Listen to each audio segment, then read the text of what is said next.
Well,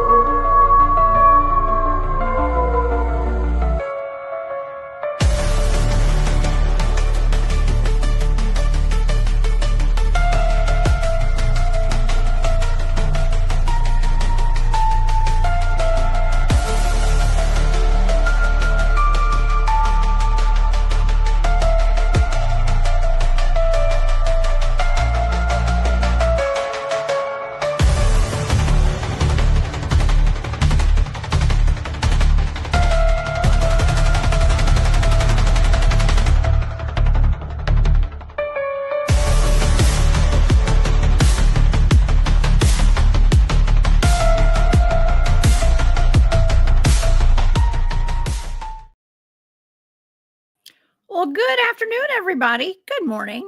It's the Cryptid Huntress, and I am so glad that you guys are here today. My goodness, we have a lot to talk about today. I have been scouring the interwebs and especially TikTok as well. Of course, we have been under a severe ice storm warning all throughout the weekend and snowstorm. I don't even think we got ice that much where I live, but we did get all the supplies. We were ready to go, and I know it's supposed to get really cold tonight. But I'm not going to say I was not disappointed that I didn't get a whole lot of ice out here. But we got a lot of rain yesterday, and you can never be too prepared, y'all. But we've got some interesting topics today, including the sleeping dragons that some people are saying are being kept frozen by weather modification, if you know what I mean, so that they don't wake up and humanity does not awaken further. Okay. And that is, it's an interesting topic. We've got Barry Littleton here in the studio with us today. We're going to discuss that. We're also going to go over a picture of a vampire, supposed to be a vampire, attaching to a woman at a vampire bar in New Orleans. We've got that as well. Y'all know what we think about all that. I'm sure we're gonna discuss that. And also we have some aliens. I don't know. In the day of CGI and AI, it's hard to believe anything we see today. Okay, but we have some Alpine giants that we're going to look at as well, and it's going to be a fun show today. So you guys get ready, go get your popcorn, y'all, and get ready for the show today. I want to thank David Pardue and Ed Peters for being here on Saturday night. I see David in the chat. What's up, David? They're with Carolina Cryptid Field Research Team, and of course I went up to Uwari with them. And Keith, of course, and Don Tart as well. And so they came on the show Saturday night, and we covered so many amazing topics. And David even left us with some words of wisdom. So if you guys missed that show on Saturday, please go back and check it out. It was awesome. And again, thanks for being here, David. I appreciate it. All right, y'all. Well, if anyone would like to check out my archive of shows and stuff, y'all can always find them over on YouTube. I want to thank all my Hunt Club members, by the way. I'll be putting out another video this week for you guys, exclusive content just for my members over there. And but yeah, so you can find all my videos on YouTube. I'm uploading them all to Rumble and also on Spotify and all the podcasting platforms. You can find the audio of all of my shows there. And so yeah, y'all can find it all there, but you can go to my website, the one-stop shop for the Cryptid Huntress. It's thecryptidhuntress.com. Thank you guys so much for all your support. I appreciate it. I do have a Patreon and I have a shop on Etsy. It's called War Woman Goods, if you guys want to check out the goods over there. Okay, let's get to it. Because this is kind of exciting. I know, listen, it's all right. Any kind of show that about vampires can get a little, I don't know, it's a little creepy, y'all. Okay, this is a little creepy, and we're going to be talking about attachments today and all that as well. So please be careful if you're going to a vampire bar. Matthew Delph, I'm talking to you. I don't know if Matthew's watching this, probably not, but I'm going to send this to him. Okay, so last week we covered the UFO that was emerging from the ice in Greenland with Barry. Barry was here with me for that. Well, today there is a buzz across social media about a giant dragon in the ocean known as the Leviathan. Okay, we're on to get into that. And it's being kept, this is what the buzz is. People are saying it's being kept frozen by the recent ice storms across the Midwest in the south, which doesn't really make sense because it's way farther south than here. But the word on the street is that the government has been tracking this beast and have been actively working to freeze it to keep it dormant. The awakening of the dragons and the sea serpents is prompting a mass exodus. Oops, that's not my notes, y'all. Let me go to the other page. And so we're going to talk about that. We're also going to be talking about the vampire attachment in this vampire bar. And we're going to get into disappearing bars in New Orleans as well. I haven't told Barry about that one yet. But we're also going to be getting into the Alpine legend of these giants in Italy. Okay, I believe the Alpines are in Italy, if I'm not mistaken. And so we're going to get into that as well. All right. My notes are all over the place, y'all. Please help me welcome to the show my good friend, Mr. Barry Littleton. You guys can find him over on his YouTube channel and his Patreon. It is Barry Littleton. Just look up Barry Littleton. Please help me welcome him to the show for another Wacky Monday episode. Hey, what's up? Hey, Barry. Man, we didn't talk about enough of what you planned on going in on this one. What you drug me into on this one, Jones? I just listen. I think these are so fun. The world of fake pictures and all these stuff. I can imagine this is going to be interesting. Well, Barry, as researchers, we have to look at the good and the bad, the real and the fake. We got to look at all of it. And you know, and I'm not here to like try to disprove any of these things or to even prove they are real. We're just here to discuss it and to give our opinions on it. Yeah, especially things that are going viral and stuff. Like we might as well talk about it to give our analysis. I mean, that's what they do in the newsrooms, right?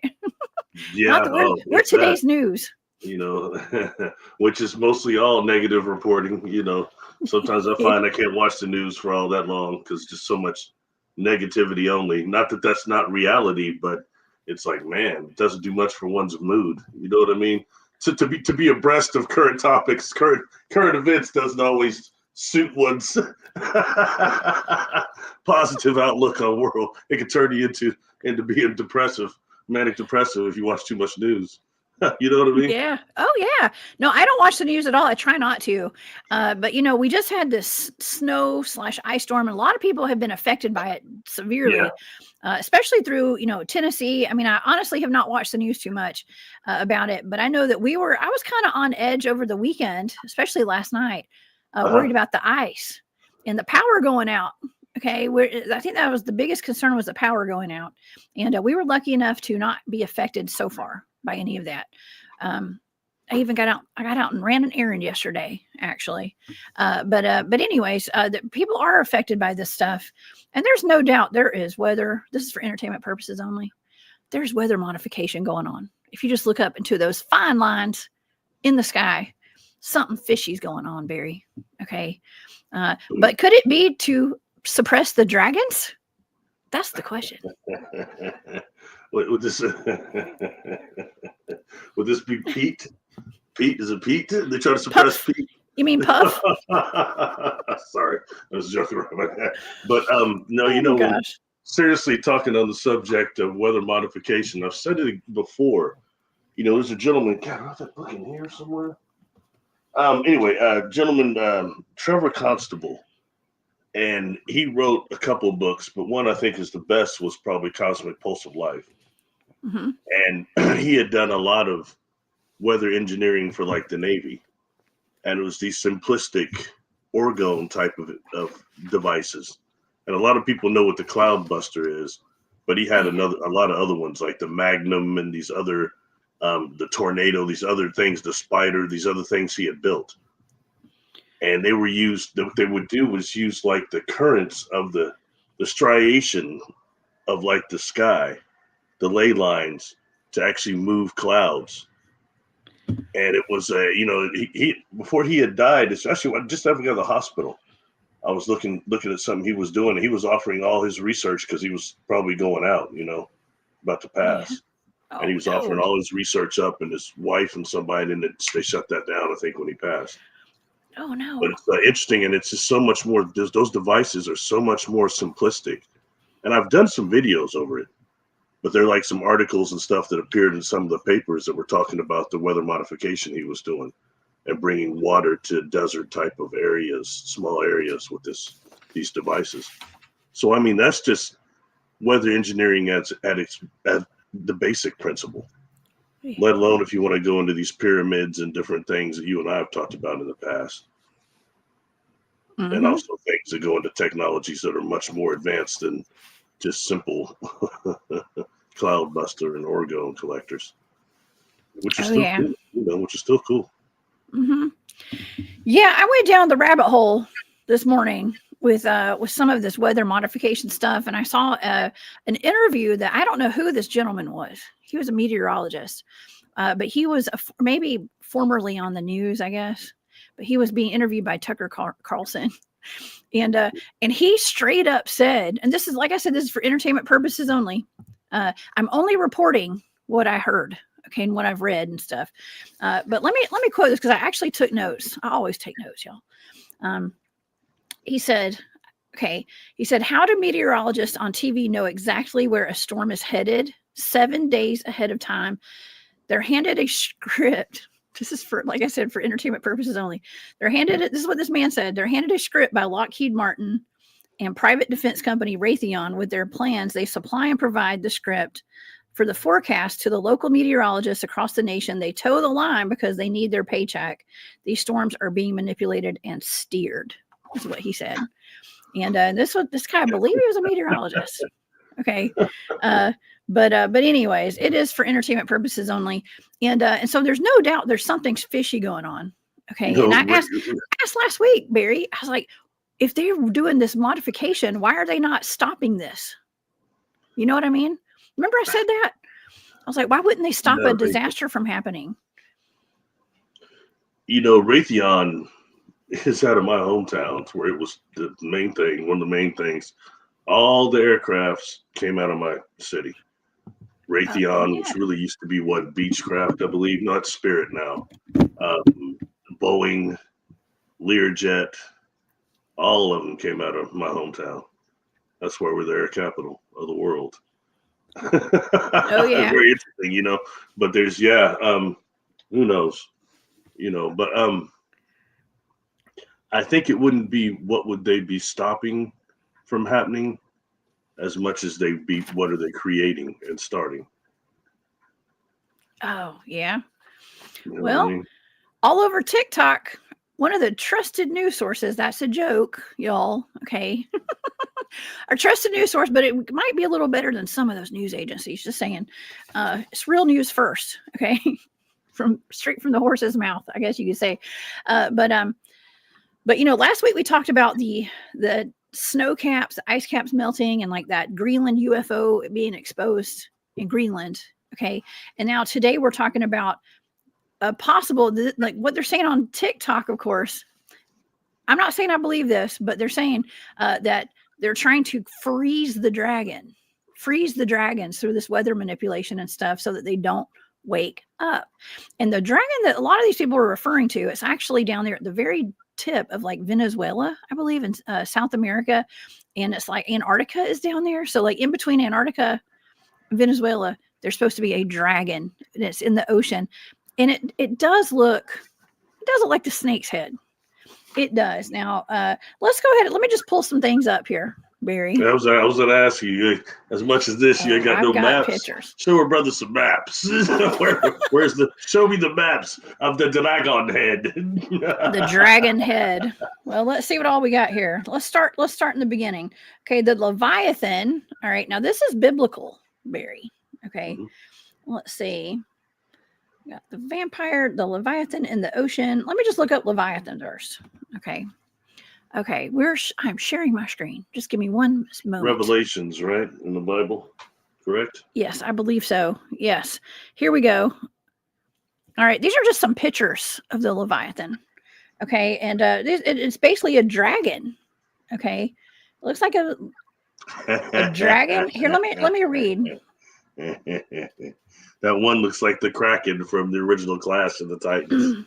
The Klakon. It does. Okay, let's see. Which one are we on? let me just pull. Let me make it a little bit bigger so the audience can see. And I'm going to read what the Leviathan is. Okay. Cool. Here's someone's picture. This is kind of cool. It's got the name on it. Oh my God, y'all! I'm so sorry. My computer is so bad. So what do you call it? I still think you do really good. I know. I was so proud yesterday. I got through it fairly fast, but I still can't do it nearly as fast as you do. You get that stuff up almost immediately. That's a true skill. Trust me. It's a choreographed event over here, y'all. I try. Okay, so the Leviathan is a mythical sea creature, often depicted as a massive sea serpent or dragon. It originates from ancient Jewish mythology and is mentioned in various texts, including the Hebrew Bible. The term has evolved to symbolize chaos and powerful enemies. All right, and biblical references in Psalms, and I'm getting all this off of DuckDuckGo, y'all. Okay, it says in Psalms it describes Leviathan as a multi-headed sea serpent defeated by God. In the book of Job, it portrays Leviathan as a fire-breathing creature, symbolizing aspects of creation beyond human control. And then the book of Isaiah, it represents Leviathan as a symbol of Israel's enemies. Now, the Leviathan embodies chaos and is often associated with the ocean's unpredictable nature. It's seen as a metaphor for evil and is sometimes linked to the devil in Christian theology. And let's see. So it can be the roots can be traced back to earlier Near Eastern myths. Hold on, that's what it says, such as the Ugaritic myth of Baal, Baal, Baal. It says where it's depicted as a creature defeated by a god, and it reflects a common theme of cosmic battles between order and chaos. Man, that's a wonderful symbol of what is that? Chaos out of order out of chaos. That's what it is. Y'all know what that is. I know the audience knows that term or that phrase, order out of chaos, right? It's got a number 33 beside it. Okay, but in contemporary culture, the term Leviathan is sometimes used to describe large sea creatures, including whales. The name has also been applied to real-life discoveries such as a prehistoric whale, and I can't pronounce the name. But in conclusion, the Leviathan remains a powerful symbol in mythology representing the mysteries and dangers of the ocean. Its legacy continues to influence literature, art, and popular culture, capturing the imagination of many, of course. And let me tell you, it has been captured on TikTok. Okay, it has definitely been captured on TikTok. All right, let me stop sharing this one. We're going to pull up another one. Okay, because I've got some pictures that I uploaded. Let's see if we can find these. Now, people have been showing me these for years, Barry.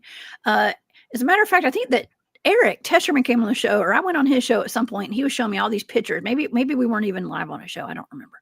But he was showing me a bunch of pictures of all the dragons that are said to be all over the earth. And they're like, maybe they're not just petrified, but they're like in the oceans and stuff. And it's like you can see them from Google Earth. Okay, and this is the one right here. Okay, this is the one. You're supposed to be able to see the dragon's head.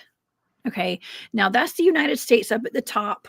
Okay, I know I'm probably backwards from the way I'm looking at my screen right now, you guys, but at the top of the screen, that's Florida. You see Florida, like sticking out, the peninsula of Florida is at the top. And if you go down, it's like Haiti, and it's like the Caribbean and the Bahamas and everything. And that's like South America over to the side. And then down below that, or I guess that's Central America, it goes into South America. So some people are saying that this is actually a whole snakehead, like the whole ocean is like rounded out to be a serpent's head, which I just find that like unbelievable personally, because that's just so gigantic, Barry. It's bigger than all the continents. Okay, man. What do you think about this? I'm seeing it now. I'm just sitting here listening silently. Okay, so I'm looking below the peninsula, and then I'm looking at this shape. And it's is that supposed to be an eye right there, and like the little mouth? And yes, there's two eyes. You see, one of them's purple, one of them's blue. Oh, sorry, I don't mean to laugh. Those are the eyes. Hold on. Okay, and what is scientifically keeping that thing like that? The weather modification. This being, huh? The weather modification, Barry, of course. No, I'm trying to be serious. Come on, Jessica. I'm trying to be serious. I don't want to piss people off. Look, this is the cause of all of the weather modification. It's this daggum dragon. I thought this, what I'm looking at here is like kind of the dragon, like the head of it. It looks more like a reptilian or something to me, but whatever. But what is supposed to be keeping it in this dormant state, this dormant state like this? I don't know, Barry. That's a good question. Well, they're saying that is why I'm just reporting what's on TikTok. I'm not saying this is true. Okay, this is what's going around. They're saying what they're saying is that it is they're trying to freeze it out because it's waking up and they don't want it to wake up. Okay, they don't want it to, because it's got something to do with like the awakening of humanity, like the consciousness of humanity and stuff. So, I mean, the Great Awakening. You know what it is. You know what we're doing. What we're talking about. Try to do a Picard over here. The Picard pulled out and try to stiffen it up here. Okay. Well, so basically, it's the Godzilla theme, right? It's pretty much just. It's coming out of the ocean and all that, like Godzilla did. That's a big theme right now. Right. I'm trying to be somewhat serious though. So I misunderstood with what you were reading when you made biblical references. I'm not a religious brother, but I was thinking of Revelations, to where they talk about the thing that's in the Euphrates, the beast of the Euphrates in the river there, that's supposed to come up. I think that's all in Revelation. So I got a little mistaken on the reference points, but it's still interesting nonetheless. That's interesting TikTok deal there. Well, it is. It is. Like I said, it's going around, and for a while, people have been talking about these dragons. I mean, I talked about that dragon on Thursday night, the one in Alabama. That's the petrified dragon that I've seen. Now, I don't know if it hasn't been tested to see if I'm sure it's limestone, but that gentleman had that stone as he was walking out of the forest. And he asked me if I knew about Mud Fossil University. He asked me if I was familiar with Mud Fossil University with Roger Spurrier. Is that his name? I think Brown Bigfoot Dwarf would just put that in here in the chat. But I don't know if it's Spurrier, but Roger with Mud Fossil University, he said that he would like to actually have him test that, or have him look at it, I think, and see what that is, to see if it might be that limestone. You know what I mean? Or maybe it's got some dragon DNA in it or something. Who knows? But I mean, I see more and more stuff about dragons every day, Barry. It's such a hot topic right now, and I'm not sure why. Everything phases in and phases out. I think it's more the point that, we know now from just the fossil record that you had certain dinosaurs that could pass as dragons. And that's just the bottom line. Okay. So we've had such creatures that have walked this planet at one point. But, with what you and I know about other civilizations and about the technology they have, and when you start looking back in the ancient alien type of record, how much of what we were seeing, some of these dragons, were actually craft that were cloaking themselves. Ooh. And in some cases, maybe even organic craft. So were they always creatures, or was it an illusion that was being given to primitive people? That I'm beginning, to be honest with you, that I'm beginning to think that really weren't all that primitive, and that we're being completely misled about what level of technology we were at in the past. And that there's this whole evolution BS, which I don't really buy. I think that situation does happen, but I believe what we've been fed is wrong. And I believe where humanity stands on a galactic scale is much greater than what we're told. But we're messed up. We're violent. All these problems, and had to be secluded in some places. I mean, think of we talk about all these other war species, and we focus so much on reptilians right now. Reptilians! I mean, it's important right now, for people that have never even encountered one. But at what point does that just become almost a mystique and a decoy for the plain people like you and I that are completely demonic in these bodies, doing stuff that's horrible? And I mean, I think that the human factor, did you used to wonder when I was younger, like, why animals just run the heck away from people. Most wild animals, even dangerous ones, run away from people generally. You know why? People are the most terrifying. Even Sasquatch runs away from people. They watch, but they don't really engage, do they? You know, and that takes us into that whole, if they're really fallen watcher or not fallen watch, just watcher DNA in them, that nuclear DNA, if that's what that is that why they can't help but watch people? They can't help it. It's not just curiosity. It's like inbred in their genetics to do that. Oh yeah. You know, I'm sorry. I don't want to get too far away from the dragons, but I'm just curious. You know, but I do believe that such creatures have existed, so I'm not just totally making fun of it. And I do believe that certain craft and things were used to look like Kukulkan and other things to look as these dragon creatures for certain reasons, and that's why they're represented like that for some of our ancestors. But I do not believe all of our ancestors were as primitive as we think, especially the ones that were doing the ancient cave paintings. I think that's the only way they could actually preserve the fossil record. Nothing we have right now will do as good. What, a couple flash drives? Good luck in 1,000 years with that. But hey, I found this in the ground. It's on flash drive. Yeah, good luck with that. Anyway.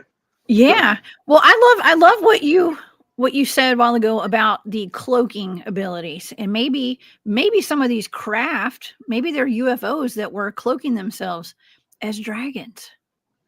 Man, I never even thought about that. Thank you, Beth. Beth says Kathy O'Brien said Daddy Bush had a holographic thing that he could turn on and make him look like a reptile. And we have talked about that holographic technology, the crystalline technology. We have talked about that in the past. That's a real thing, right, Barry?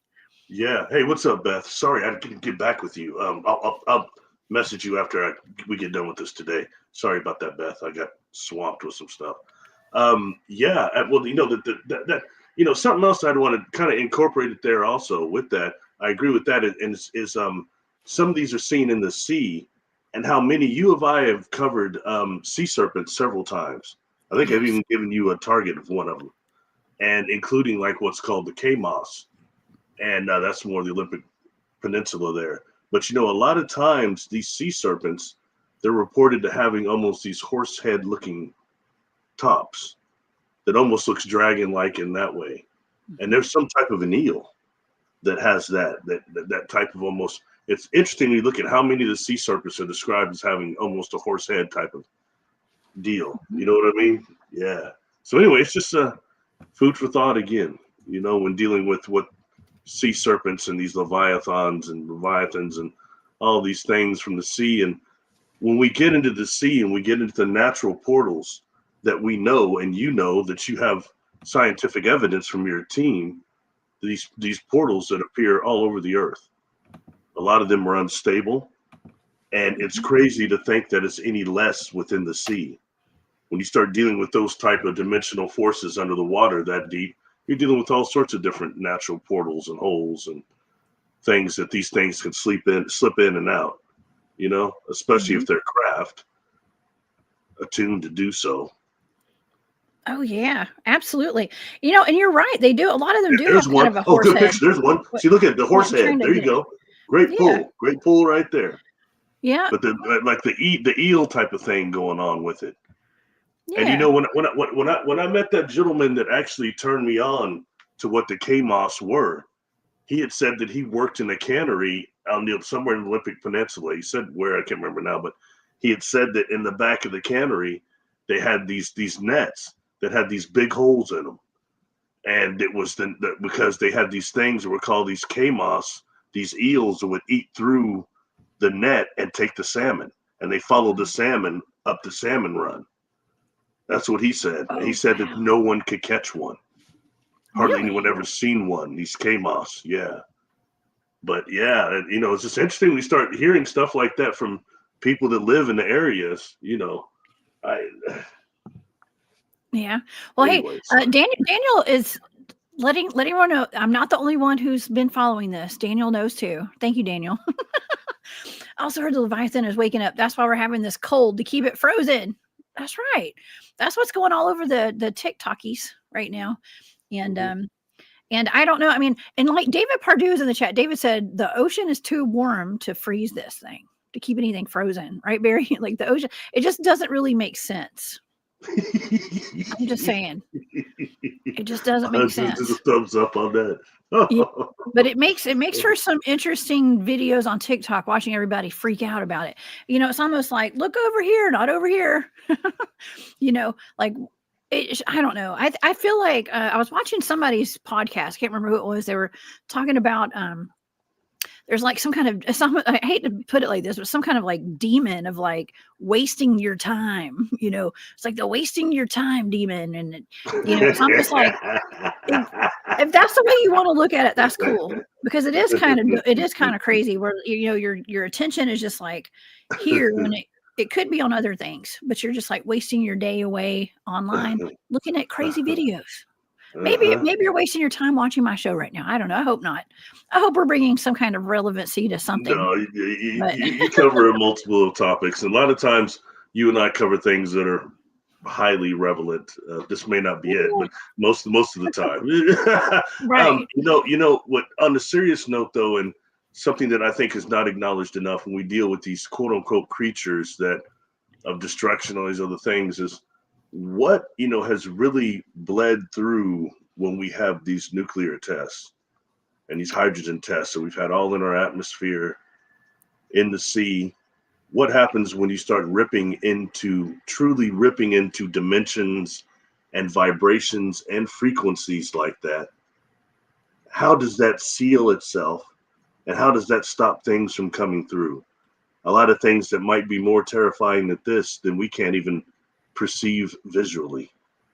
You know, it's really serious food for thought, but things that don't hit the media very much. Well, I mean, I was thinking of like the movies like Godzilla, you know, like the nuclear waste isn't that how he was created? Was like through nuclear waste and some kind of water source or something? Yeah, some radiation. Yeah, that's why his back lit up and stuff, and he had all the abilities. But he was supposed to be some type of a lizard type species, and then there's a whole deal about it I had read a while ago. When I was younger, as a kid, they had a Godzilla cartoon that I thought was pretty cool. I used to watch that with this stupid little creature named Godzuki. Anyway, it made little sense, but it was still a cool cartoon. Yeah. You know, I'm going to ask real quick. I want to say that there have been 500 atomic bomb blasts in our atmosphere. Let's see. 500. Good grief. Blasts have there been in Earth's atmosphere? Whole demon. Oh my gosh. The doom scrolling demon. Thank you, Lynn. Okay, I was right. Approximately 500 to 528 atomic explosions have occurred in Earth's atmosphere since 1945. That is bad. That's really bad. And you know, that's common, something we just said right there that is not, I think, emphasized enough. We think about maybe Hiroshima and things like that. There's been a whole lot of other testing going on. And if that is ripping into dimensions, because it's based on the hydrogen molecule that's ripping into other dimensions, then would you not seen somebody to explore who the heck is destroying your cities? What if this wasn't a messed up Earth like this? This was like Star Trek, like it's a Type 2, but it was peaceful here. It was like a great place to live. All of a sudden, boom, boom, boom. You're going to start sending people to investigate what the heck is going on. AKA, we start seeing things like Foo Fighters. We're seeing things like, you know, these beings, the Hopkinsville goblin things. Kentucky goblins. There was something wrong with that craft. You know what I mean? And they first walked up. We talked about this before. Did they look like they was asking for help? But they look like they're irradiated beings to me. Maybe perhaps amphibious, but still irradiated. Why? There's just questions that need to, you know, just come up a lot. And how we could be destroying other dimensions. And we talked about before that people laughed at me and talked I got dogged until they stopped happening so much. That's the black-eyed children thing that went on for like 2 years, and that just stopped. And I said, look, they're like some sort of a warning system. And people laugh because I compared them to the Garbage Pail Kids that were the adversaries of the Cabbage Patch Dolls. Remember? Yes. People did not like the Garbage Pail Kids. I love the Garbage Pail Kids. They were better than Cabbage Patch. You know what they were? They were survivors of nuclear holocaust. That's what they're supposed to be. And, but I think that really that's what those black-eyed children represented. And a lot of the things with, I think their eyes represented that. They've seen that from the radiation fallout. The reason why some people that got too close to them or touched them got sick. And the sickness that was described in the way I read, it sounded like radiation poisoning to me. Oh, yeah, I did. And I think there were a warning system to try to detour a possible timeline, maybe from the Earth itself. But hey, that's, like I said, food for thought. By no means does it mean my perspective is correct, but it's definitely worthy of evaluation. It is. And a topic that comes up quite frequently on my channel is radiation poisoning. And radiation, we even talked about that on Saturday night with Ed and David on my show. We were talking about the radiation poisoning and like even getting zapped and having the spikes of radiation that kind of jump every time there's something paranormal that happens. I mean, you better believe, I'm sure there's got to be radiation spikes when these portals open and, any kind of paranormal activity happens. There's usually at least a tiny little spike of radiation. Mm-hmm, mm-hmm. Yeah. And even when dealing with the people laugh about the Sasquatch tree thing, the trees emit a small amount of radiation also. Yeah. And, they do. And when you're using, when doing what they do, you have to bring the energy from somewhere beyond probably just self-generated. You know what I mean? So these are things that are quite interesting to me. Me too. I wanted to read this comment from Lynn. She says, here is something to consider. It is believed that due to human use of sonar and underwater noise, the whales are not singing like they used to. We put all kinds of toxic pollution into the sea. And gosh, that is terrible. Oh, but she's correct. Yeah. I mean, it's like with humans too, like we're getting bombarded with all these frequencies and stuff too. And let me tell you, when I was on a low vibe, okay, this is just from my personal experience. Thank you, Lynn. For my personal experience, there was a time where I was very depressed. I went through a really hard time. And when I was married, let's just say when I was married. Okay. And I noticed one day, like I gotten really depressed. And I was like, I noticed one day that I had stopped singing. And I used to always sing. I still do today, y'all. I do today. My singing came back. But I would hum and I would sing and I always have a song in my head. And I remember at some point, like I had lost that. I just lost it. I had no song in my head anymore.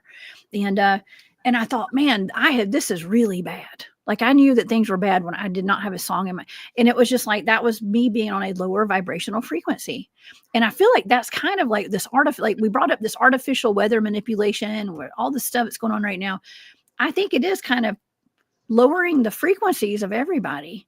And maybe some people don't have, we're talking about people not having like the voices in their heads. Like I have a dialogue in my head all the time.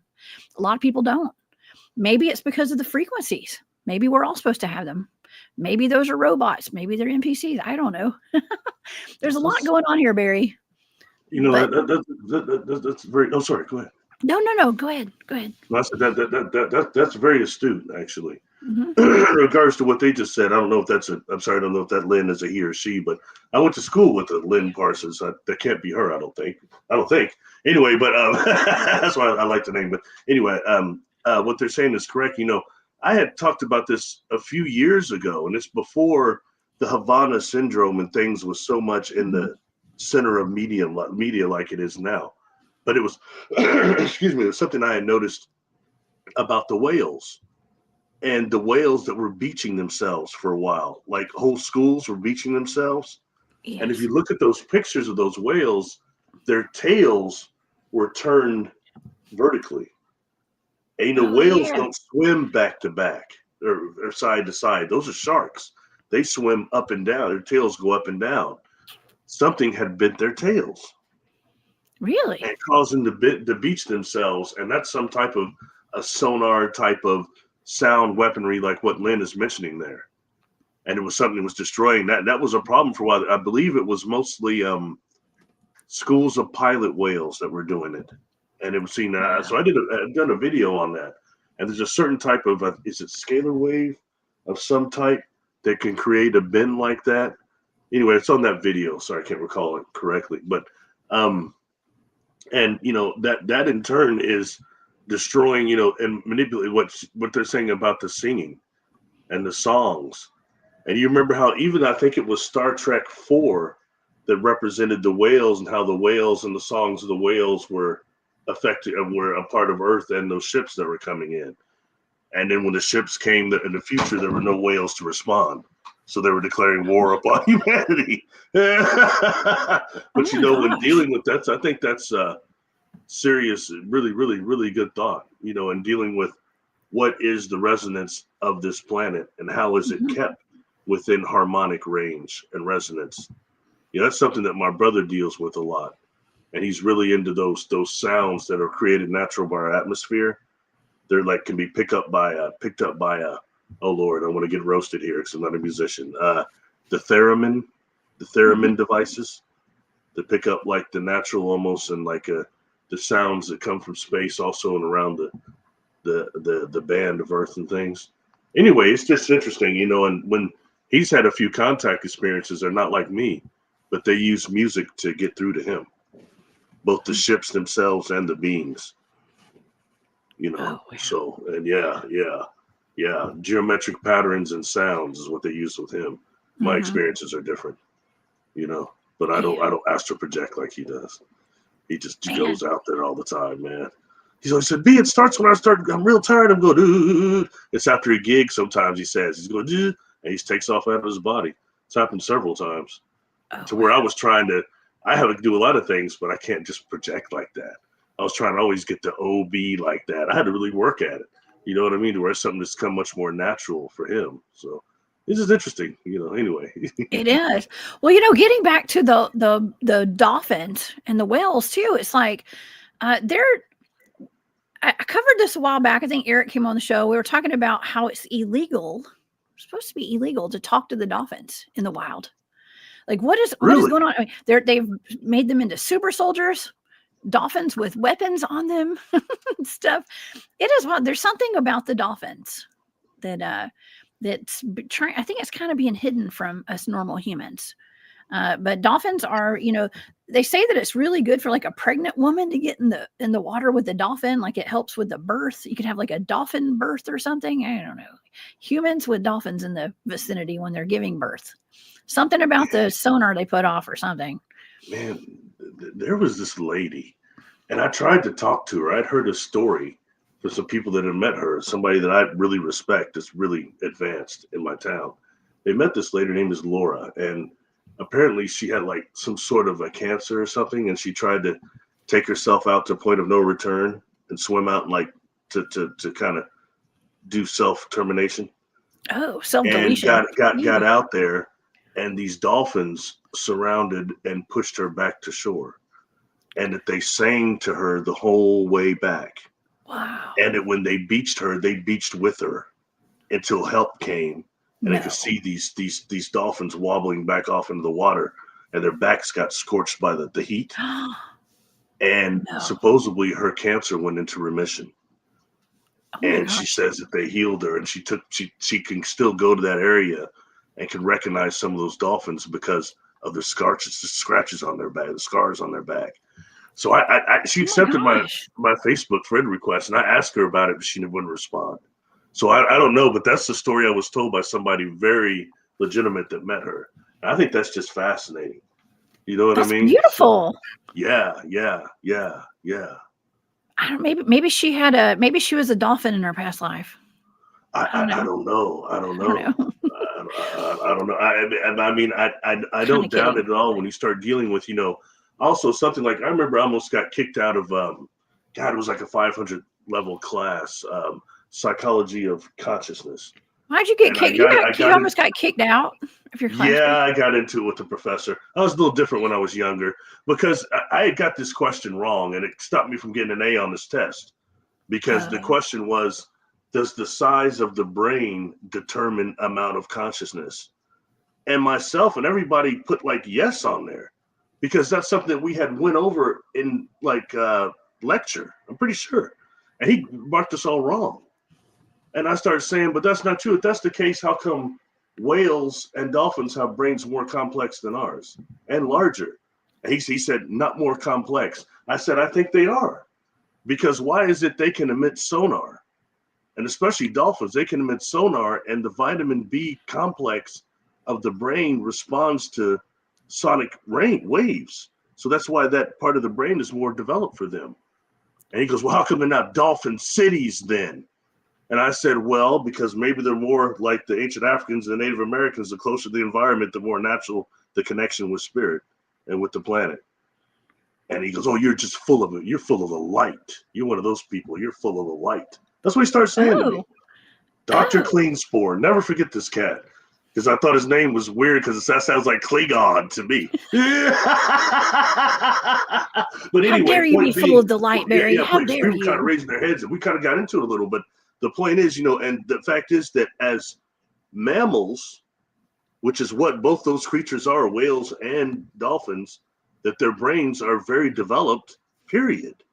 And, there's certain sayings like you start going back in Kemetic knowledge and things like that, that talks of when there were beings here that were not completely physically trapped. And when the time of the cataclysm came, they took to the water and used genetic modification to become amphibious, to become mammal, like whales. And that's why whales' brains are that way. And even some types of porpoises. That's been said, okay? So, just, again, food for thought.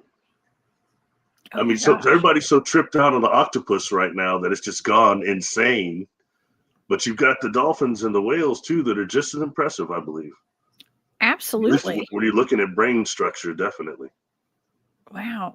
Lynn. Now, Lynn is also known as Auntie Venom, who's on here, and we are neighbors. She lives in West Georgia, too. So you probably didn't go to school with her, Barry.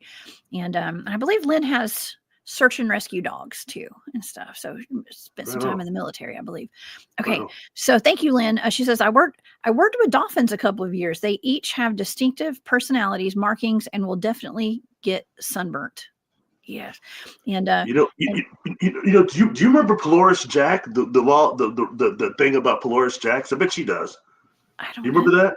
No, Polaris I don't. Jack was this dolphin or porpoise that would lead sailboats in safely to a harbor, like stop them from crashing on the rocks and all sorts of stuff. It saved like a lot of different ships and would guide them. It was this dolphin. They called it Polaris Jack.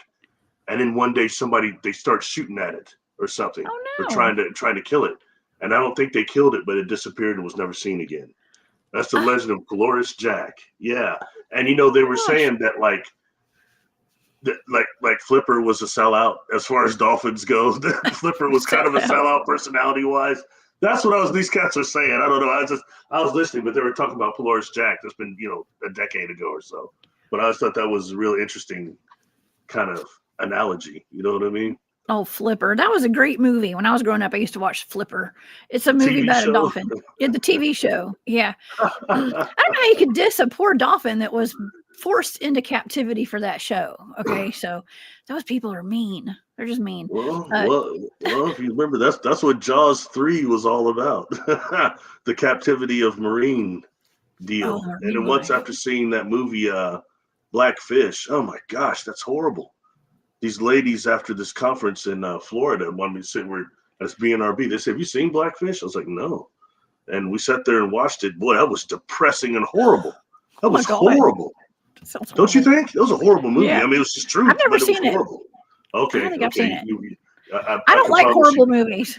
It's more of a documentary, honestly. It's a documentary, really, yeah. And it's about fish or any kind of like aquatic life in captivity. It's about the whales that are in captivity at like SeaWorld and stuff like that. Oh yeah, and why some of them unalived the trainers. That's caught on film. You know what I'm talking about? During the show, some of the trainers got unalived. They're saying why and why those whales were acting like that. Ooh. Yeah, and how the offspring were unalived. I know. I'm only like 4 or 5 years older than you. There was a movie when I was a young kid called yes, even it was called Orca. Do you remember the movie Orca with Richard? Yes. In fact, his son was my friend that I met at a SETI. Oh gosh, O'Toole, Richard O'Toole, Larkin O'Toole's dad. Anyway, yeah, but do you remember why the Orca took war upon Richard upon O'Toole? Remember why that whole thing started? No. Why? They hunted down the baby and the offspring, and unalived them on the boat, and the father watched them, so he followed the boat back. Oh. Yeah, but when they talk about those hunters, talk about what it's like when they were taking the children from the mothers and the parents, how they were screaming, and they were saying it was wrong. It was wrong the way they were. It's like they were people or something. That's what they were saying. And it was, and then you get into captivity. Some of them, like a dozen of those females attacking one male. You know what I mean? Or 4 or 5 of them attacking one male. And that male became aggressive. Every night he's getting beat down. Every night by them. That's horrible. Yeah, that's all in that. That's that show Blackfish. Anyway, we're not here to talk about that. But I don't want to watch that movie. Yeah. I'll never watch that movie. No, but it's kind of like watching, what in the world are they spraying? It's about depressing, just like that's another. We're talking about all of this. I know, and we're covering it all today on this show. Let's just squeeze in the most depressing stuff we can think of, and we're just going to throw it all in here. We're gonna end it on a high note, though. Don't worry, y'all. Okay? Yeah, we're supposed to be talking about dragons, not Flipper. We're gonna end it with a vampire at a secret vampire bar in New Orleans. Don't y'all worry. Okay.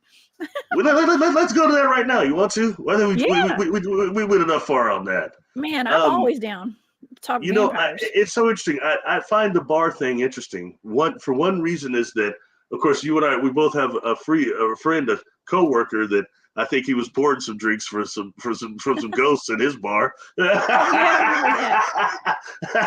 how active those places are due to alcohol and spirits, unquote. And something else I'll just throw in different. And my friend of mine that he is really, I haven't seen him in probably 5 or 6, 7, 8, 10 years now, but he was super, super cool. And he had opened up this bar downtown in my city.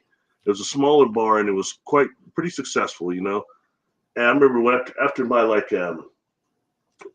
accident, he's coming by and he wanted to talk about Art Bell and time travel and stuff. Anyway,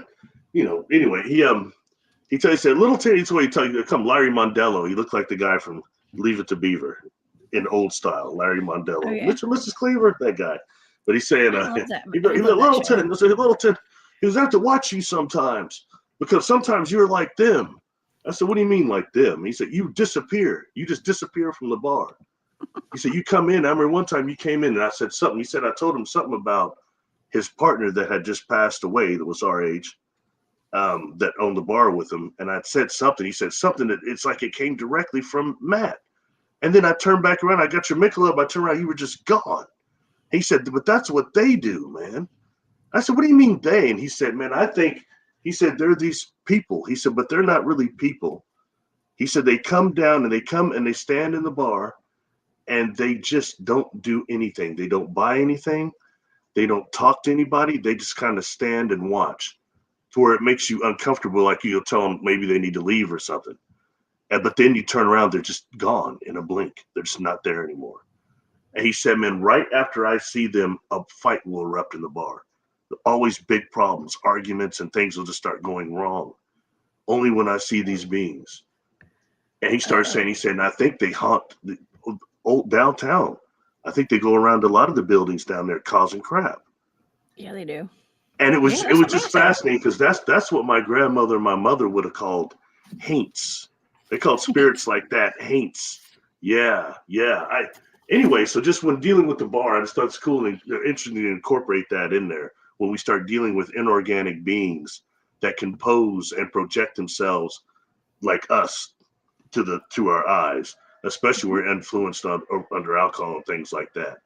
But how many bars is it you have beings like that going around that just fit in and then are gone? Happens in a minute. How often do you see people in a crowd, you have no idea who they are? Frequently. Even in a small crowd. I know. Man, I've been watching all these videos of like where where people will be like partying on the street of New Orleans, and everybody's drinking, everybody's got beads and showing body parts they shouldn't be showing, and all that kind of stuff. Oh, yeah. It gets a Springer break. little crazy down there. Okay, I have been to Bourbon Street. I know I've never partaken in any of it. Okay, well, I went down for a Falcons Saints game, and I wore my Falcons jersey on Bourbon Street, and a bunch of Saints fans. That was a bad idea. Okay. But hey, that shows you what a true fan I was back then. Okay. I don't watch football much anymore at all. It's all rigged. It's all rigged. But anyways, but yeah, I was down there and spent some time down in the, what do you call it? The French Quarter. And yeah, when we weren't at the Falcons festivities, Saints festivities. But anyways, it gets a little, it's, I don't want to say raunchy.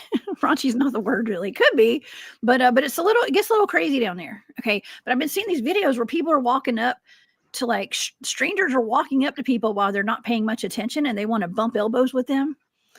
And they're saying those are like, I hate to say this, but like, I don't know, sometimes maybe witches, warlocks, voodoo practitioners down there. And what they're doing is when you touch a person, you do a destiny swap, they say. A destiny swap. Whoa. Define destiny swap. Destiny swap. What is that? I'm going to say it would be a swapping of your fortunes. Okay. Where maybe this person has a bad fortune. They've done a lot of bad karma under their belt, so to speak. And they see somebody that's probably got some money and doing good in life, and they're partying, and they want their good karma, whatever they got. But see, I don't know. People, if somebody tried to do that with me, they would be in for a bad surprise. My mother used to she was like an encyclopedia for all those really old sayings. Yeah. And her and some of my uncles them sometimes say, well, you know how it was. They had to go rub elbows with those rich people. Go rub elbows with those rich people. Yeah, they used to say that sometimes. It's interesting to hear that. I've never heard that expression any other than that. So rubbing elbows. Oh so my gosh, I never thought of that. So really they're trying to do a destiny swap on some people. Trying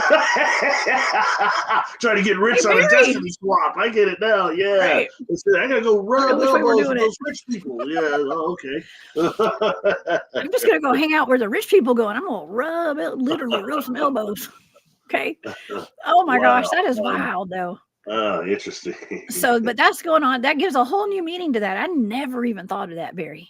Rubbing elbows. Well, I believe, I've talked a bit about the charters.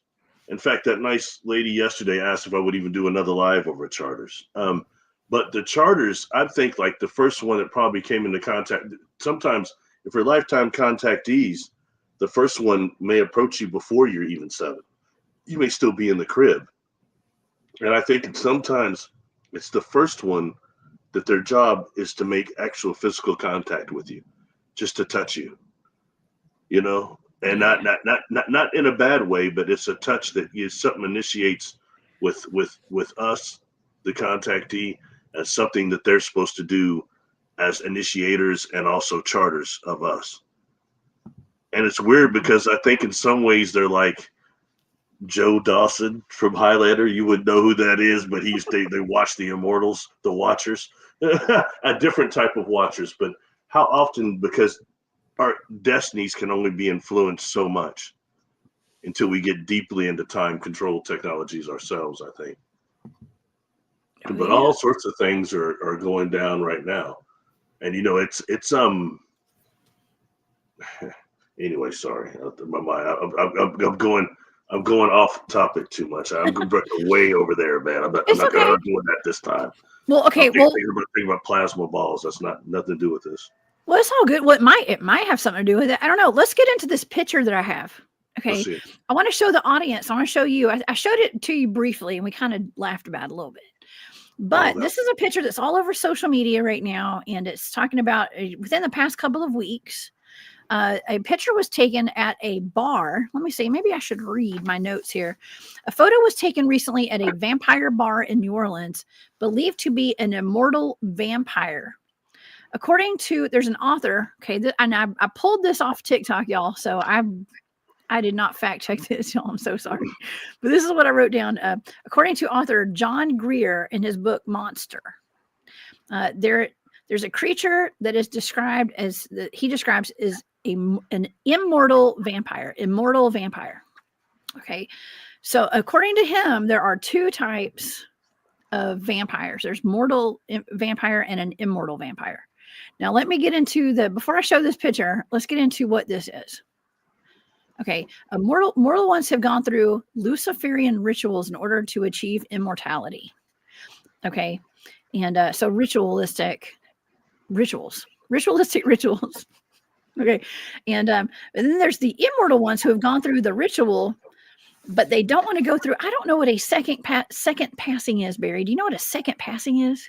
I don't know what the heck that is. Sounds religious. It sounds, well, Luciferian apparently, and it says that they want to skip over the second passing because they think their job on Earth is not done yet. So they're here. They're clinging on. They're Klingons, basically Klingon vampires, and they're still trying to suck the life out of people apparently. But when they're caught on camera, they can be caught on camera. And there's a reason that they don't let people take pictures inside some of these vampire bars in New Orleans. I remember Matthew Delph told us about this. He said that Matthew told us that they will not allow cameras at I think it's the dungeon, if I'm not mistaken. When they're caught on camera, immortal vampires don't look like a ghost. They look like they're structured, dense, like a human. These type of vampires are very rare, but they are becoming more popular and popping up.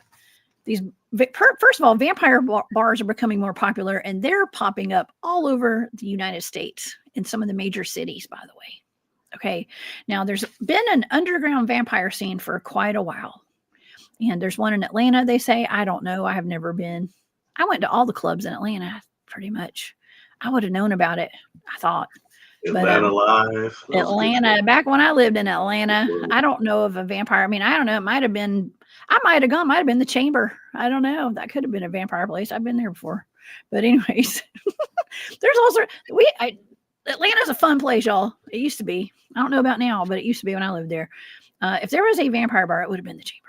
Just saying. But anyways, they're all over the place. And a couple of weeks ago, within the past week or two, this picture started to surface and it's made the rounds.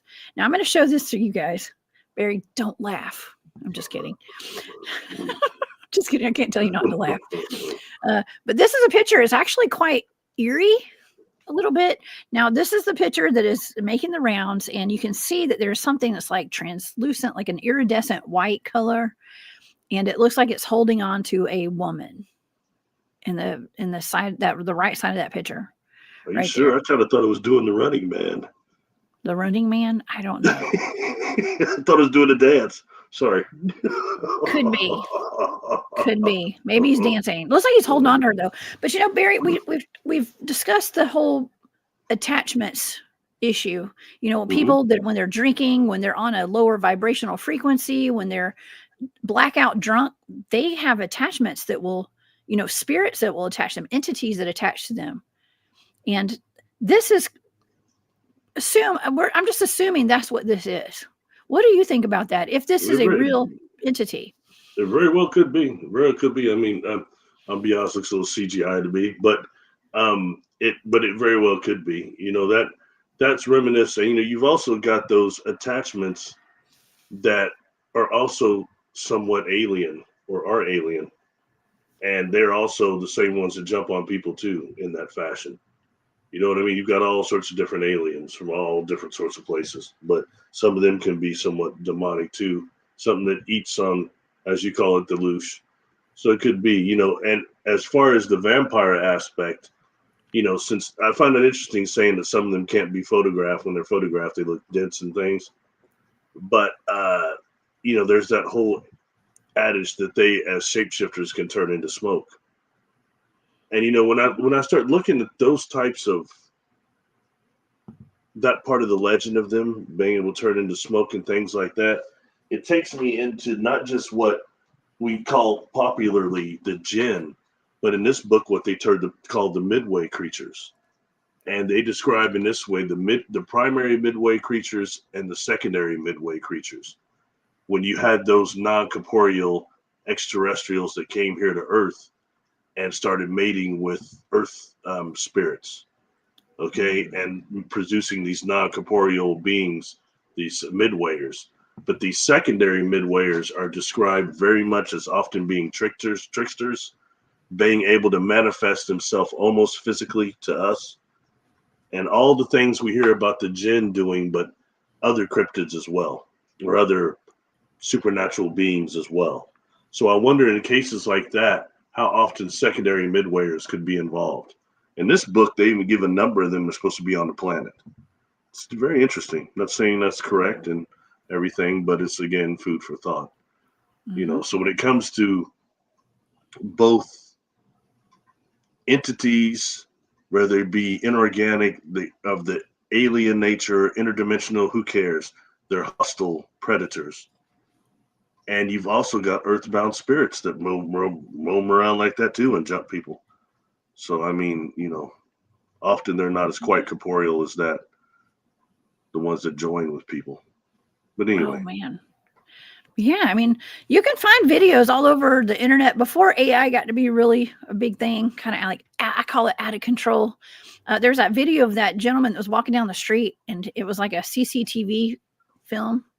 And he was walking, and somebody came up and mugged him and attacked the man. And then some kind of like dark entity came out of his body and attacked the attacker.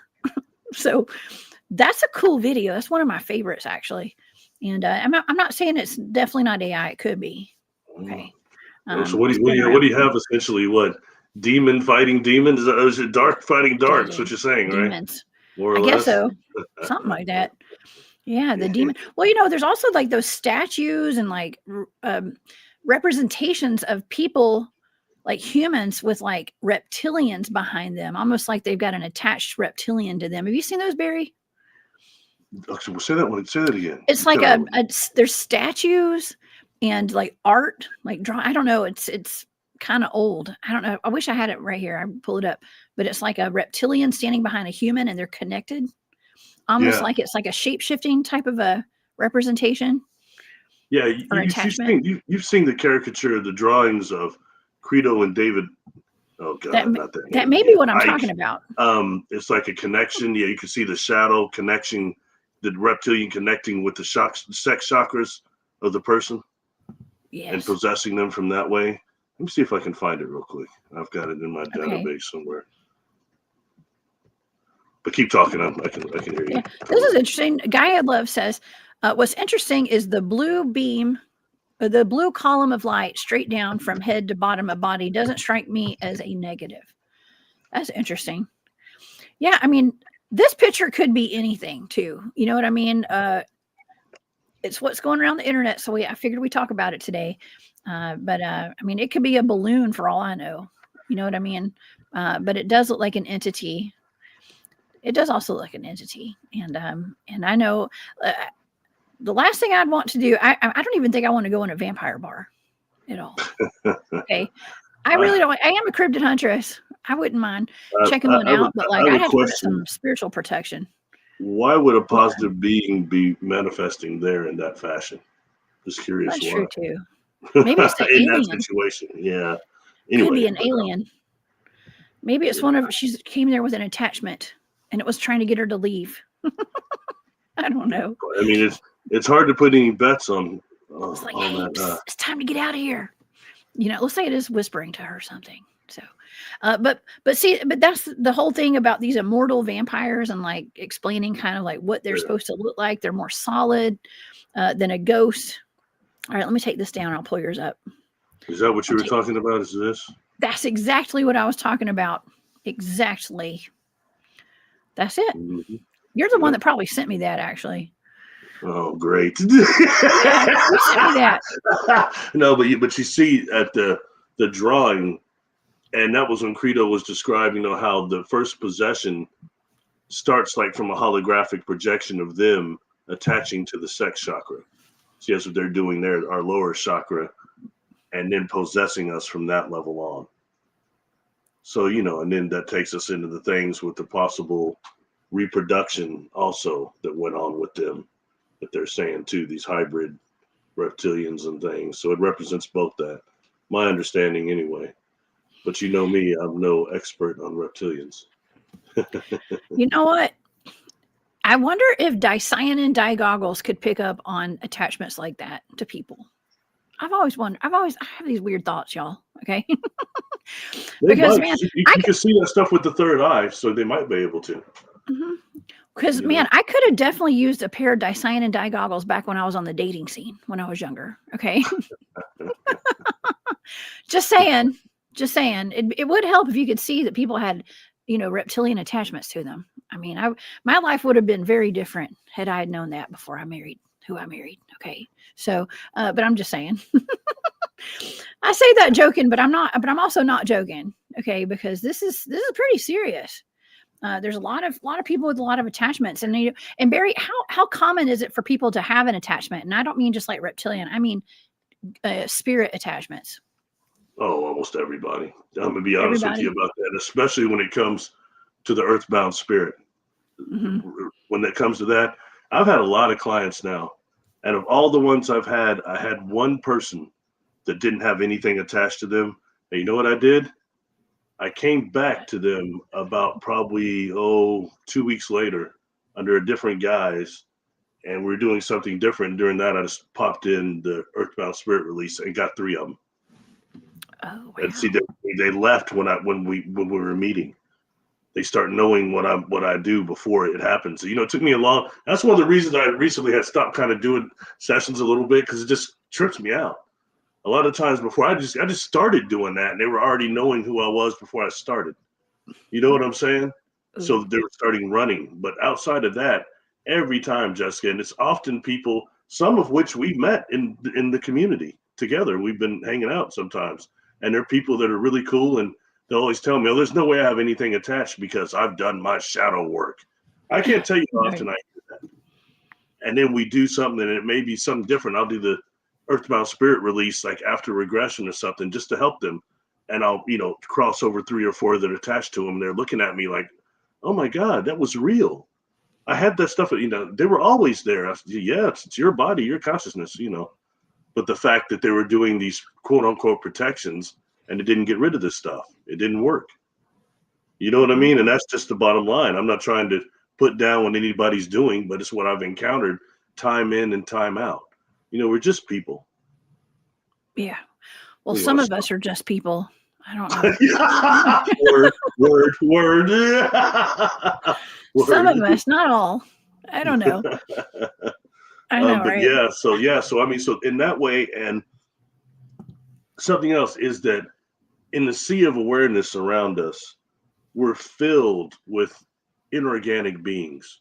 I've said this before. We've got the earth here that you and I deal with, where we're beings that are consciousness with body with consciousness. And you've got the other earth that's right here with us, where you've got the beings that are conscious without body, without inorganic beings. And they pop in our field of awareness all the time. And our energy is so locked out, just paying our bills and dealing with this third dimensional stuff here, that we Mhm. often don't see them right in our own field of perception. That's why the true art of dreaming is once you can get past the phantasmagorical images and realizing you're just consciousness in the middle of an electron impulse, and realizing in your field of awareness how many other energy generating beings are there. They're always around us, and a lot of them are masters of using our own phantasmagorical images generated during dreaming just to hide in there and to blend in and affect us in odd ways. People like Castaneda then would call them allies, and the others, these inorganic realm beings. But that's not so far off in a lot of ways, and just our way of perception then. So and you do that, you get to that point, generally you see the ones around you. It's fascinating. Something else earlier, you had mentioned the word Baal was the word with that Leviathan. Wow. Ball. Something I Yeah. wanted to say, that client I had who's come out and doing a lot of they did a lot of more work than just with me, but they're talking publicly now. They were one of these kids that had been pulled in a gifted program with 3 others. They were number 4 to gather and take into this base to call that being. And they described, it was a trip, Jessica. It was a long regression. They described going to some type of a base that was these, like, it's like a compound with a middle, like has this completely open in the middle of these huge buildings. And these craft, these UFOs, each one of them almost saucer shaped, one of them cigar shaped, come and land in this open space. And the things come down, and you have all these beings get off, different beings that start lining up.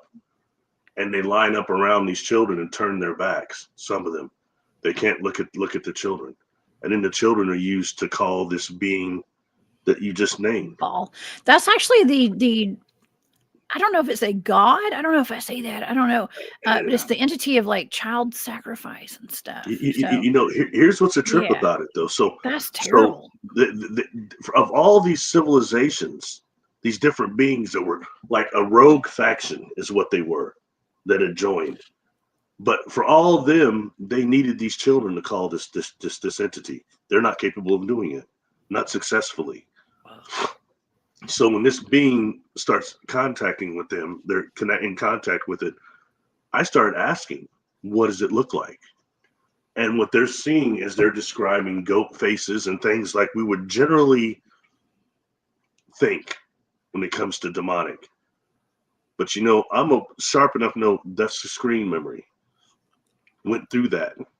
Wow. And what this being actually looked like was a brilliant being, a light being. So when we talk about these fallen ones or whatever, don't think that they're still not bright. They're still not shining. Mm-hmm. They're still not light in that way. You know what I mean? So people are aware of many things. I don't just talk that stuff. You know what I mean? But in reality, this thing was the projections it was giving the client, and all of them were the most monstrosity things you could think of, because it's not there not to see the true image. And even going back to your buddy Ed Dames, your colleague. I'm just kidding. But when he talked about remote viewing Satan or Lucifer, he said Lucifer was too far away. And, you know, I take some of this with a grain because it's all religious indoctrination, but that's all right. It is what it is. He says Lucifer was too far away to be seen through RV, but that Satan was much closer and came to this planet, and they saw him moving around in factories, like these factories, advanced factories, and he was a bright light being accompanying soldiers and people. In the deep underground military bases? He just said bases. You know, and again, going back to this book that I got problems with, because it's completely like neo-Christian indoctrination here. That's all right. But some things I try to not throw the baby out with the bathwater. When it talks about those beings that rebelled against the prime creator, it talks about how Lucifer is in a prison planet around galactic center. And they call that an architectural sphere. And there's like moons around that. He's trapped on one of those in prison. But they said, but Satan is still in your solar system. That's why you, in the Satania system, they call our like local universe Satania, and said that being still comes here to Earth. Satan. And then you got what Ed Dames said. So I mean, just little things I just put correlation to. But when seeing that being with that BAL being, that's what it looked like. Okay. And it's interesting to me because it was described more of a white light being. Yeah. So, and you know, I've heard all different types of light beings. Now you take a green, purple, I mean, you name it. And a lot of times when crossings are coming, a lot of times it'll be a golden type of a light that will come. Not always though. You know what I mean? But I don't often always hear this white light. So just again, food for thought. And you know, when we're out of the body, when people that are so worried about the false light and the soul traps, you have discernment once you get past the shock of death. And it is, okay, do you have a discernment between the light of the sun and the light of the moon? They're different. You can discern the difference in that light, can you not? Yes. So it's even heightened 20 times, 100 when you're out of the body. if you get past the shock of death. So people should not think we're just this innocent things that are just so pitiful and weak. That's not true. We're not weak like that. The other part of us is bad, man. It's energy being that's still connected with the creator. It's never left perfection. And people, that's why I like doing the work. You get somebody deep into almost delta, they connect with that through the brain, through the quantum waves, conscious waves, and they realize, my God, like for me, Jessica, wasn't good to be hypnotized. I learned to become a hypnotized because my butt can't relax. I was stressed out, man. Tripped. You met me in person. I'm paranoid. A lot of us can't. I'm nervous. I'm a nervous brother. But it's hard for a lot of us to relax and to empty our minds. Yeah. But because I felt like if I went into trance and went under hypnosis, I would be out of control and not in control. And I'm a control freak. One of them cats, I was a leader for a while because I'm all controlled, freaked out, But the truth is, once you go through the process, and if you got a good hypnotist, you realize that really you have more control than ever. It's more you than ever. And you can access that. And then when you get done, you're like, man, but it's like I wasn't really fully under. People say that all the time. No, what's under? You're into, it's you. And it looks, how come we're not like that all the time? I don't know. We're just not.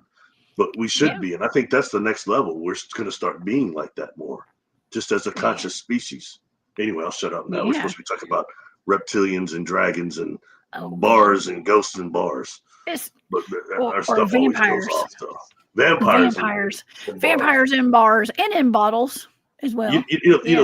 That's so fascinating because I remember listening to the guy, and it was it may have been after Art passed or just before he did. He had the guy on there that did the vampire teeth, like custom, not just for movies, but for people that are in these cliques you're talking about. And he was saying how unreal amounts of them he would sell. And that's it's real interesting when you start getting to that and people that are into that and how much of that allows that to manifest even more through consciousness. And these beings to manifest even more through consciousness. I know people who have those permanently put into their mouths, like permanent vampire teeth. I know of at least one person who has those. And there's like dentists that specialize in that, Barry, like you just said. And it's wild. I would have a hard time eating. I mean, I don't know, corn and, things you're not supposed to be biting people on the neck, man.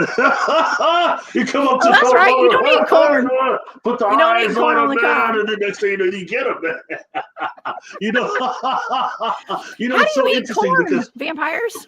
Right now, all cultural, our culture seems to enforce it. We're not our culture. Our generation seems to enforce this even more. The sexuality part of the vampire and how they use sexuality to seduce. But when you go back further in the older legend, it was there, but it was more just the eye type of hypnotic. The same thing that apparently some Sasquatch can do, render people completely inert when in their presence. Some extraterrestrials can do that as well, interdimensionals, whatever they are. They can do that as well. So that's one kind of little thing I think is worth mentioning when it comes to this mystique of them able to like almost paralyze people when they're in their presence. But what do I know, man? I'm from look, I told you before, I had these gang members, these cats I worked with they were like at our facility, they were the top tier. They were getting ready to leave and they wanted me to take them to a movie. And these guys, what movie they take? They had two of them. I had to do two of them. The first one was Drumline. Oh my God, I thought that was going to kill me. That movie. Oh, the movie was terrible. I love Drumlines. I like music, but that was enough drumming that I was hearing drums for like 2 days. Okay, and then the next day they wanted me to take this one. I said, I'll never do this again. They wanted me to take them to Twilight. I was like, these are Crips and Bloods and folks. The forest. I said, you guys want me to take you to Twilight? And we sat up there, and I was sitting up there. Oh, it was killing me. I must have got up and used the restroom 5 times. You know what I mean? And then I was sitting there, and I couldn't take it when he's sitting there on the rock, and you know why I don't go to school when it's bright out? And he starts twinkling. He's sparkling. When sunlight hits vampires, they ash, they smoke, they fry. Not those. They turn into dust. It's a new generation. Not them. Okay. They twinkle. They're the millennials, I guess. I remember jumping up saying, this movie sucks. They're going to bury the shit out. I was like, oh my God, I'm embarrassing these kids. That movie sucks so bad, I was embarrassing these gang members. That was mad. I thought it was great. I'm Team Jacob all the way. I like the werewolves better. Okay, we had this conversation before. I don't repeat it. I don't want to burn people out. But at least the old movies after that, the special effects weren't bad. But I told you before, the greatest ending to that movie should have been Wesley Snipes. Should have been standing behind them as Blade, where they're on that rock all hugged up. That would have been a great end to that movie. Lost Boys, right? Maybe a little Deadpool with them. Anyway, I do like Deadpool. Deadpool would have made that movie way better, actually, for sure. Yeah, I want to take a quick break and thank the super stickers. Thank you so much, Elise, for that super sticker. I appreciate your support so much. And let's see, Ingeneb. I know I'm probably never saying your name right, but Ingeneb. Thank you so much for that super sticker as well. I appreciate your support so much. And I also wanted to recognize Maureen and Gus. Maureen and Gus, we be clubbing. We club and vibe is awesome. The Hunt Club, y'all. Much love for that. You've been a member for almost 2 years, Maureen. Thank you so much for all y'all support. I really appreciate that. That's wonderful. It means the world to me. So thank y'all so much. But yeah, I mean, we still have one more thing to cover before we go today. I know. Listen, my son's out of school today, y'all, because they were supposed to have ice this morning. I don't know. So Ben's here, so we don't have to. Get rid of that dog. I swear, no, get rid of the dog. We still have the stray. We have a new dog. I've been trying to find his owners, but they're not. There's nobody that owns this dog. So we have a new dog. Okay. Maybe you should get it neutered. Maybe you should get it neutered. He definitely needs to be neutered for sure. Well, I need to make sure he does. Yeah, that's the only thing. You heard me last night. Barry and I were having a meeting last night, y'all, and I kept having to separate my dogs. Let's just put it that way. Okay. But anyways, thanks, Barry. Yeah. Sorry, I couldn't help it. Sorry. Oh my gosh. Okay, so that could be an attachment at that vampire bar in New Orleans, Louisiana. Please beware, y'all. If you want to go to a vampire bar, put up some protection, like energetic, spiritual protection. Don't get Klingons, okay, and hitchhikers. You know, in honesty, I didn't have any idea that was such a big thing. Vampire bars. I'm still like in the days of Blade. He was tearing up the vampire bars, wasn't he? He was raiding them, wasn't he? Who, Matt? No, Blade. Blade. The first two Blade movies, he was running up in them bars, taking out all those cats. Man. Oh yeah.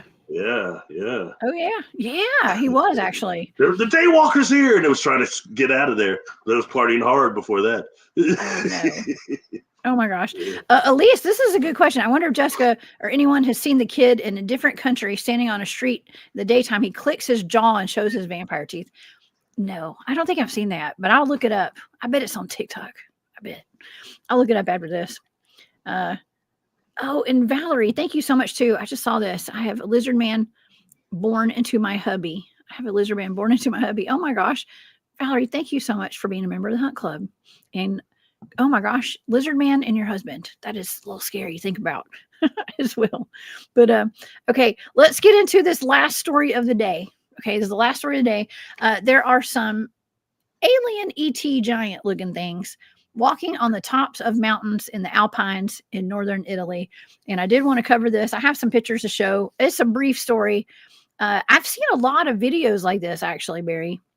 And there's actually a video. Yeah, the push up one. There's a push up giant. But people have gone missing and have died because they have exposed some of these giants on top of these mountains, allegedly. This is for entertainment purposes only. Where's the area again, Jessica? Where's the area? Okay, well, this is in the Alpines. I think it's in northern Italy, if I'm not mistaken. Here's a close up. Here, let me just go. Here's a picture. There's actually a video of this. I'm not going to show it here, but there's a video, and this thing is like walking, and that looks like it's huge. But I've also seen other videos of like ETs. They're alleged ET videos, or videos of ETs and like people's near their barns, and they're walking. They look very much like this. Let me give y'all the backstory, because you can see it's walking in different it's got different movements to it. Here's a close up. It's kind of blurry. So this was recently taken. Now, this could be AI. I'm 100% aware of that, y'all. But it was taken in a remote stretch of the Italian countryside near a snow-covered ridge of a towering. This is a thin figure moving slowly along the mountain line on top of the mountain.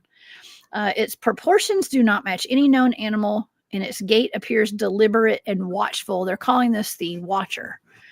And local elders in nearby villages speak of an Alpine legend. Now, this is a true thing. Like, they talk about an Alpine legend, like local legend and lore, and of a tall mountain walker, a solitary being said to roam high elevations during the winter months. According to the legend, it appears in only poor visibility, mist, snowfall, or twilight, and is rarely seen clearly. So it's always blurry, just like Bigfoot. And people who claim to have seen it, they say it never approaches people. It only observes from a distance, like it's guarding the mountain, they say. And so here, I'll show these pictures again. I don't know what to make of that. I just don't. What are your thoughts, Barry? Well, those pictures, fake CGI. But as far as the myth itself, though, I don't know. You've got projections that are created by Earth of beings that were once here. And also you've got those from other dimensions and things that creep through. So I don't know. You know what I mean? I'm just the subject of giants, though, is so interesting in terms of, there's two things, just yesterday or the day before, David Paulides he puts out videos almost every other day, it seems like. But this one was another one about giants. And he wrote that book, Wild Men and Giants. And he was providing, he must have went over 5, 6, 7 cases that were strictly old articles pertaining to the United States giants, excavations, and bones found.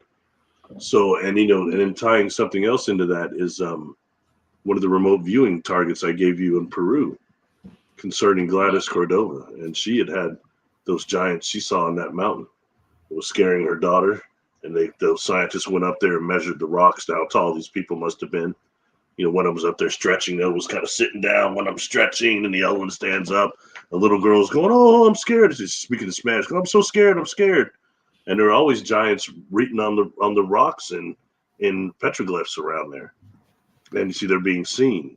So stuff like that, for that reason, I don't count that as completely crap. And some of these beings we've had that are God knows how tall. Some that are past 25 feet tall. So I don't. It sure is skinny, though. That thing is it's like a stick figure, almost like it looks kind of weird. Okay. I mean, when I was looking at that, I thought it was like AI or something, but I mean, I don't know. I think the conundrum we're having is there's so much AI and so many fake things out there, computer generated things, that people are like, well, what if a lot of this stuff is actually real? But now it's so confusing. We don't know what's what. And I think that's kind of the point, maybe, is to keep everybody confused and chasing our tails and running in circles and not really knowing. And so I don't know. I find it entertaining, if nothing else. And I think it's good for us to actually look into some of this stuff. See, because with that dragon, we covered that white dragon last week, Barry, you and I, out of China, an alleged real video of a white dragon. I think it was AI, personally, but there is an actual legend of the white dragon in that area. And so people are just bringing that to life, I think, through that's what's happening. And it's too bad because it's making it so hard to tell what's real now, that it's taking some of the magic out of some things. You know what I mean? Yeah. By the way, a Wagina didn't look like that. Waginas look quite similar to the ones I've seen. Look quite similar to the throne beings that I presented. I did a video over that. And it's even more interesting when you start looking at some of the work of Mary Rodwell. She has some of these sketches that are done by some, as she calls them, young star seeds. And some of them are pictures of Wagina too. And they have these crystals in their chest, like these throne beings I have painted. It's interesting. There's different types of Wagina, but that, Oh my gosh, everybody's talking about the Nightmare Before Christmas. Yes, Jack Skellington. She's right. That kind of does look like Slender Man, doesn't it? It does. It does look like That kind Slender of Man does, too. doesn't it?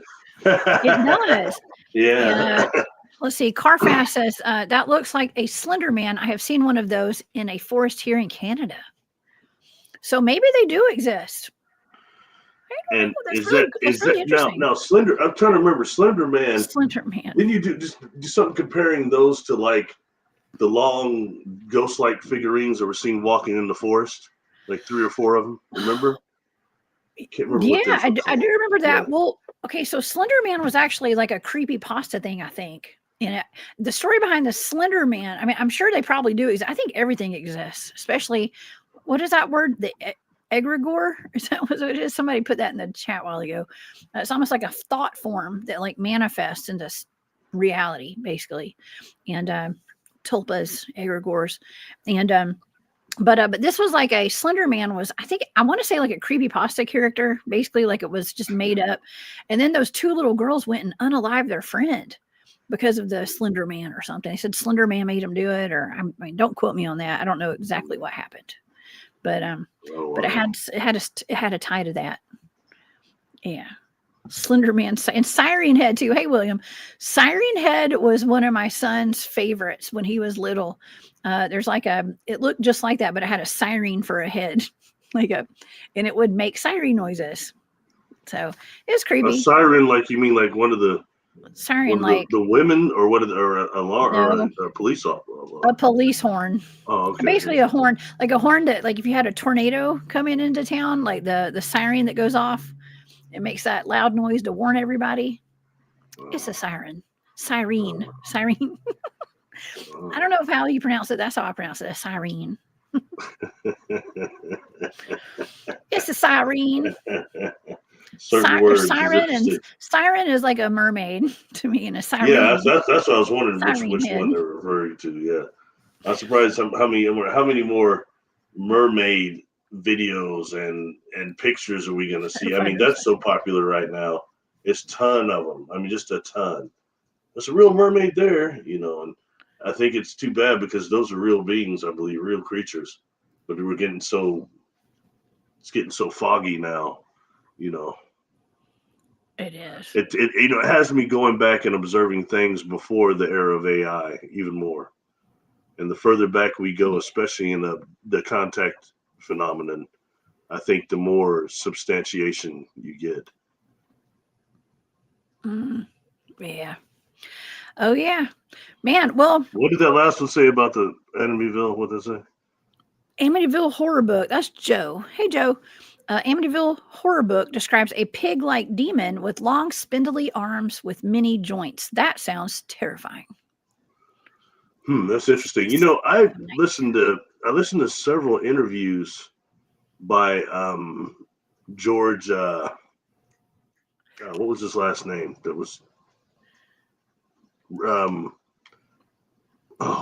actor Brolin. James Brolin played him in the movie. The guy's real name, George something, whatever their last name was.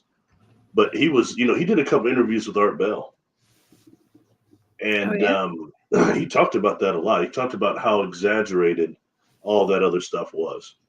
The movie, all the legends, he said, but he talked about like the most horrifying thing that happened to him in that house, which one was the constant soot that would appear on the paintings and on the walls and coming out of the keyholes also. This sounds a lot like ectoplasm. Or a vampire in a bottle. Yeah, he said there are other things that happened, but then one night his wife just floated up and slammed into the wall. He saw it. He said that was it. That's what he got his family out of there. Yeah, so he was laying. It could be like an ET abduction or something too. Yeah, but yeah, or something out of it was like maybe not Poltergeist. What was that other? Not Poltergeist. The Exorcist. Right? Yeah. I remember. Like someone's caught my attention. He talked a lot about I think his daughter was playing with somebody in the closet too, and I think they represented that on the movie. But that's quite common when you start looking at ghosts. And I'll tell you why. There's something that is called the Kashmir effect that normally happens between 2 plates. But when you get something like a room, like a closet that's insulated by a house, it starts becoming like a small, almost orgone type of accumulator, or a small Casimir effect happening inside of it. And that's why sometimes those spirits will stay in there, because they can get a little more energy to be more material, and they'll come out. Although that doesn't last long either, But it's interesting. You'll find that often, and often kids can perceive them much easier in closets than we can. Oh God, the portal. You know what? Okay, so down at our farm, okay, we had a family house. So I grew up on one part of the property and with my family. Then our grandparents had a home on the, across the way.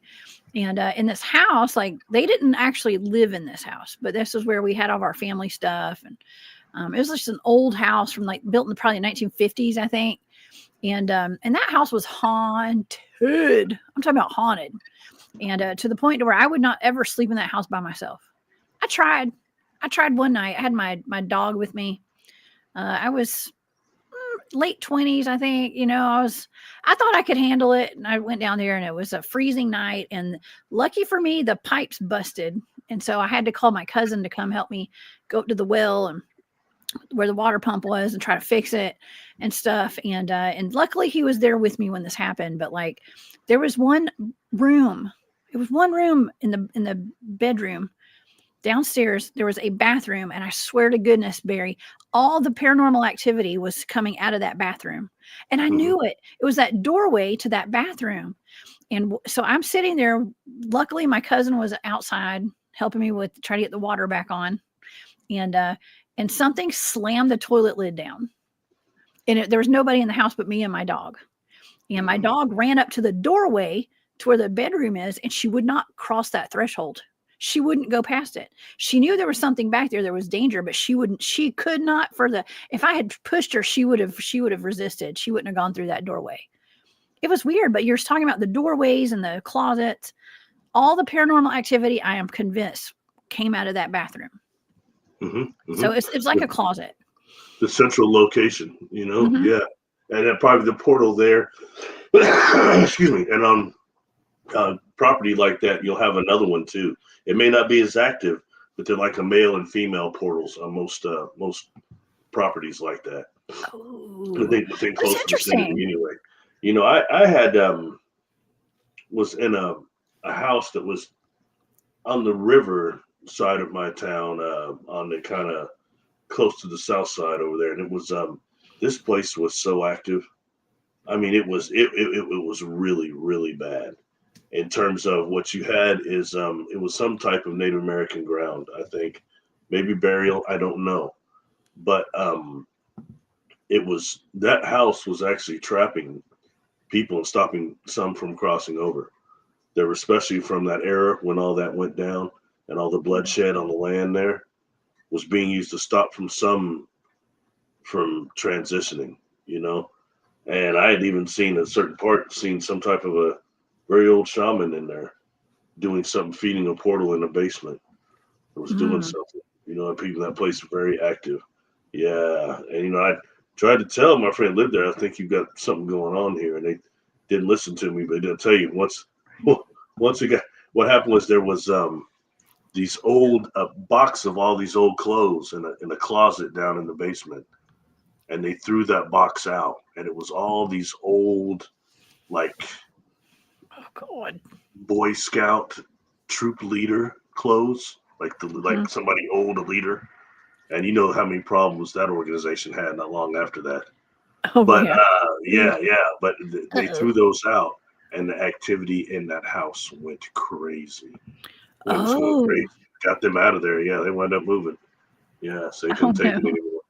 Yeah, but there was I couldn't go over anymore. I said, you don't just have one or two. I said, you've got like a house full.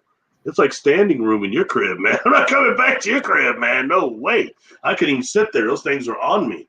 You know what I mean? There were people. Like some of them trying to dance and doing things and start hearing music like that old dun dun dun, the Charleston music. You know what I'm talking about? Flapper music. Yeah. And I feel somebody going like that, like they're bumping me. Dun, dun, boom. And I was saying, oh my God. You know what I mean? There's just somebody, can't you just block it out? I said, no, let me out of here. I'll leave. You know, at that point, I Wow. was in a part of my recovery still from my accident. So I was not able to always turn everything off like that immediately. I was like on all the time, always on, but was really on then. You know what I Oh my mean? God. So, yeah. Yeah. Since we're moving them in, people said, they're moving into that haunted house. We're all moving these people in. I said, little kids are driving. They're moving that haunted house. I heard them say it. Oh my God. That's the last thing I'd want to hear if I was moving into a new home and the neighbors are outside going, ooh, they're moving in the haunted house. Yeah. Damn it. Just my luck. Pretty much. Oh man. Yeah, as soon as they see the U-Haul pull up, all the kids crowd around. They're like, ooh, they're in the haunted house. Yeah. Oh man. Yeah. That's like, it kind of reminds me of Farrah, my friend Farrah that lives up in Tennessee. That house that was the Skinwalker cave house. You know, they didn't know there was that cave. I mean, I think they probably knew there was a cave there, but they didn't know the extent of like the hauntings and the things that were going to go on there at that house. And they didn't stay there very long though. They moved. They had to move, I think. Yeah. But well, you know, a lot of times, you know, the spirits are just like the Sasquatch. They want you out. They'll get you out of there. They'll run you off. They will. The pipes. They'll do. Yeah, they're the pipes. That's right. Yep. The sinks will start messing up. Then they'll go over into the garage and mess up your car and other things. All the things that have liquid in them, they'll start messing with that. And they'll get you out of there, cause you enough stress, then start doing things, harassing your kids or spooking your animals, doing things just get you out of there. Or definitely let you know you're unwanted, you know? Been in a few houses like that. I lived in a haunted house. That one in Atlanta I talked about where I had the vase that levitated in front of my face and it sat in the air for a minute and then it dropped to the ground. And I was like, Mayu! I screamed at my cat, Mayu! And he was asleep on his bed across the room. And he was like, meow. It wasn't Mayu, it was a ghost or something. Or my PK abilities, actually, probably. I wouldn't surprise you poltergeist a bit, but it's the stronger ones that pick up things and do that. Have a little bit more energy stored, you know. It was wild. It's interesting to see though how often it is that they can do stuff like that for a minute and then they like burn themselves out. You know, if you ever seen on one of those like real good ghost detectors, you see how sometimes they'll get real active and they'll be doing all sorts of popping around on there, boom, boom, boom, doing all sorts of EVPs and all sorts of stuff. Then all of a sudden they be gone. They like burn themselves out, man. Yeah. You know, kind of like the movie Ghost. Remember when dude jumped in Whoopi and she pushed him out, and he's going, "Oh, something's wrong with me." He's on the ground, and the Kelly said, "Man, you know better than to try to jump in people. It wipes you out." Yeah, you know, so yeah, when I like do remote viewing and stuff, like I get wiped out. You've seen it happen to me where I get sick just from like doing tuning in psychically to stuff can like completely wipe out your energy, you know. So I can only imagine like what I can only imagine what ghosts go through. Has nothing to do with that really, but it might. I mean, I don't know. It's suffering. You gotta think about it for what it really is, especially if you're aware that you're different, but you can't change your ability to perceive things any differently. And it could be by fear, it could be by addiction, all sorts of things. But that's a very uncomfortable place to be. And like the little kid told me, said, "Man, I never got to do anything. And I'm on my way to college and I die in an accident." And said, a couple of us died. Said, but then I just went on to where other people went to that school. And I started just jumping some of them. And they were going to the parties. And I get inside them, I just make them party hard. And it was fun because I feel great. I feel like I was kind of wasted too, and I'd be on like a high. But then it stopped lasting. It didn't last as long. So I jumped to other people. It just didn't last long. The same, that's constant addiction, the same that we have in the physical body, though. It's just psychological. It didn't last as long. And they said that, so I just started having them hurt people. Oh God. Barry, I saw something really interesting. It was on social media, but this guy had posted a video and he was saying, you know, addiction, sometimes the root of addiction is actually attachments.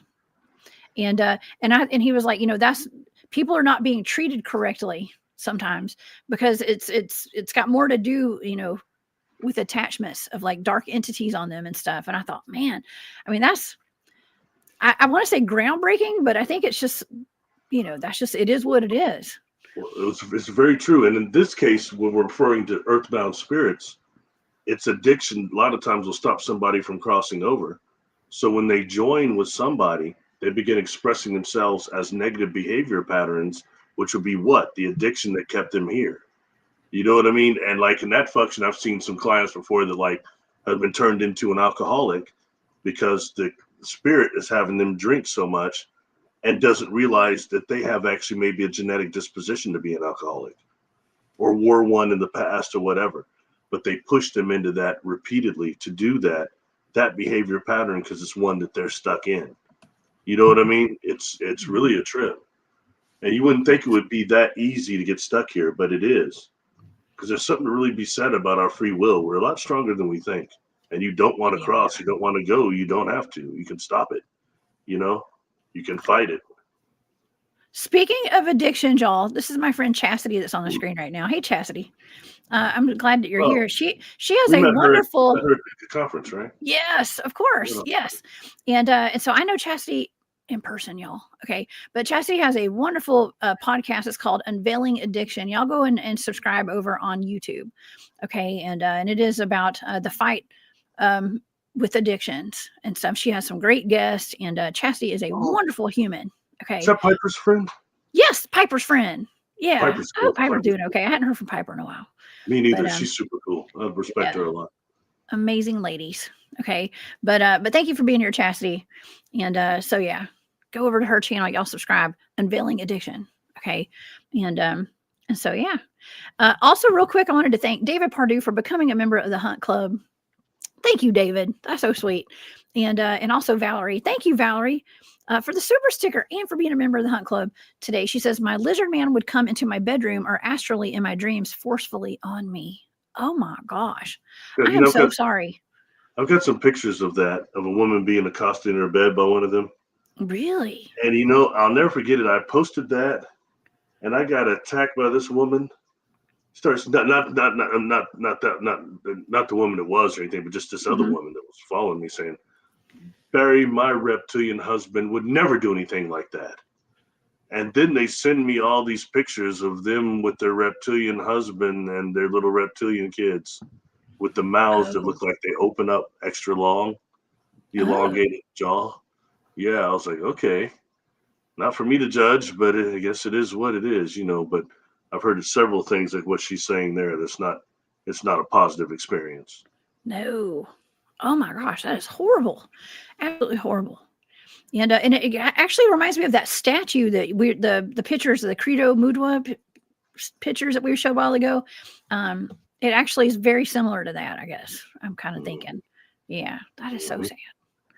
And very scary too. And man, I know we have definitely talked about some pretty scary stuff today on the show, but we've also looked, I mean, just exploring all this stuff is fascinating to me. It is fascinating. and it's real life. This is real life, y'all. This is like, there's a lot of people going through these things. A lot of people have experienced this stuff. So let's talk about it.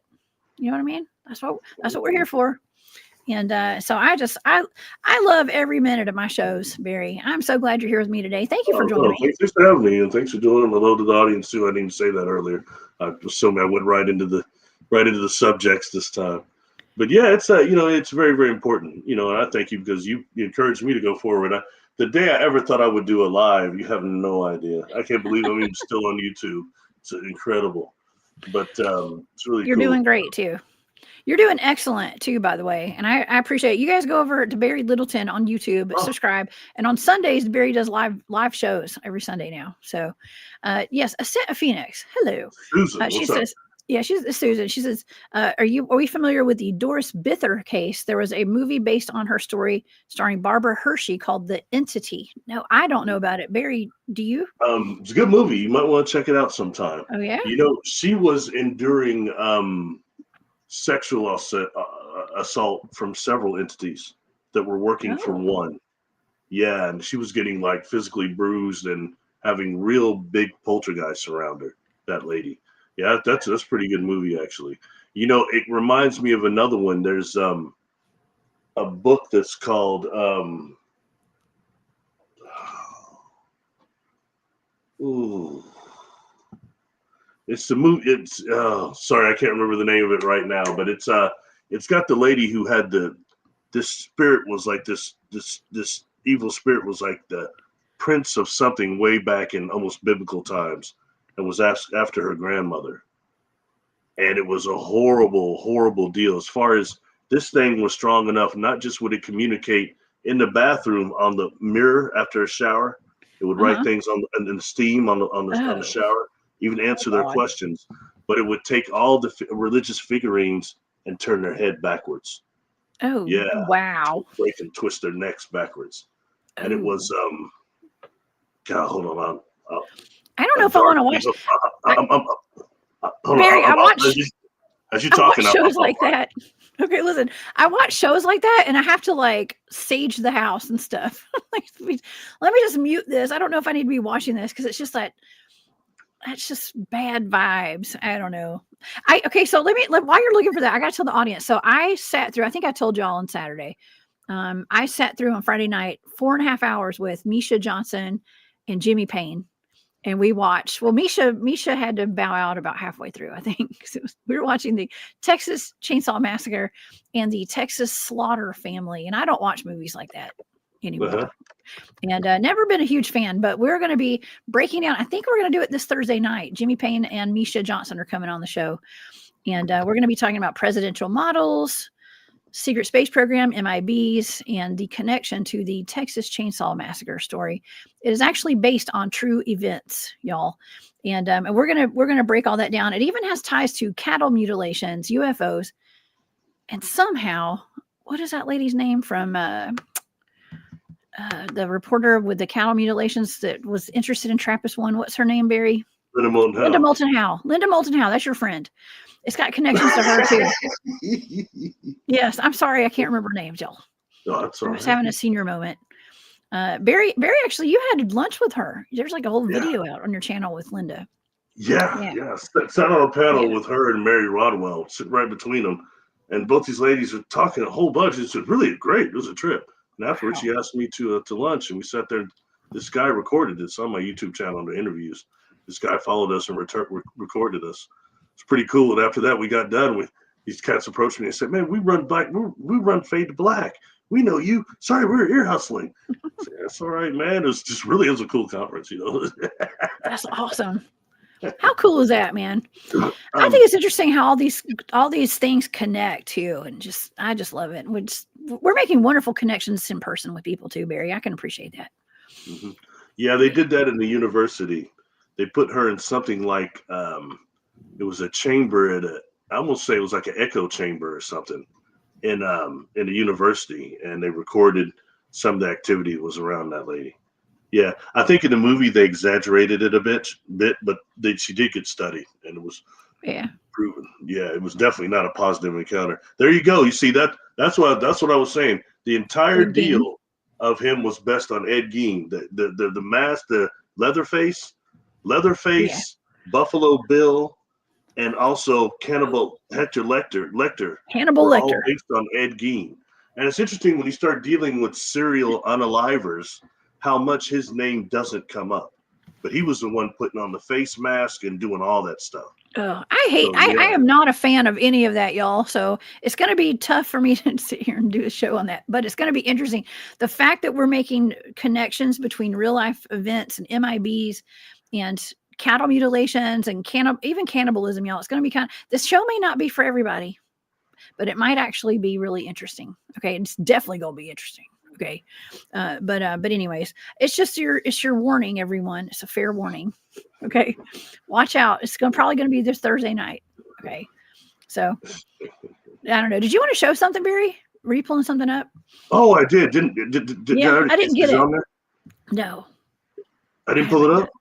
No, I don't see it on here. I don't see it. Sure I did it. I don't watch slasher movies either in Geneb. I don't. I usually don't. I just don't like it because I don't like the goriness of it. Movies. No, you know what? I was sitting there the whole time we were watching the movie. I was commentating. I was like, I would have punched that guy in his face. Like I was like, I would have drop kicked him. I could have taken that weapon and I was kind of all these scenarios like these people are crazy for not fighting back. You know what I mean? I would have fought back. You know, most of those movies are so cheesy, but every now and again you get one that really is scary. That isn't just a maniac in a ski mask or a hockey mask wearing running around face. killing young virgins. You know, I mean, that's kind of what you. Anyway, sorry. Can you see that? Yes, we can see it. Okay. Oh, sorry, you put it up. Okay, I'm going to take this off soon. But it's this is the book I was referring to, and the lady's name is that actually happened to. It's not. Oh gosh, it's not that down there. That's the Arthur, but can't remember what her name is now. But it's really interesting. And this is probably the most serious haunting I've ever heard about. And it's one that to where, you know, the being the demon, they couldn't get rid of it. They had exorcist upon priests and all these people come in. They could not get rid of that thing. And the thing was following her grandmother. And it claimed to be something really well known in biblical times that was in the dark sect secretly. It looks like Baal or Baal, however you say it. That's what it looks like. It said that her grandmother was the sacrificial unalived person he was supposed to have, and that she got away in that lifetime, and it's been chasing her ever since, lifetime after lifetime, and will never stop until that sacrifice is completed. So that's what the whole deal of this is, and it's quite intimidating. You might be able to even find on YouTube that woman talking with, it might have been George Norrie or even Art. It's been that long ago, but it was fascinating. Or maybe Whitley Strieber, one of them. Anyway, just food for thought on that. Oh my gosh. Yeah. That's terrifying. That is, yeah. I know what it's like to be chased by demons. I've had a couple myself. Coming after me, but anyways.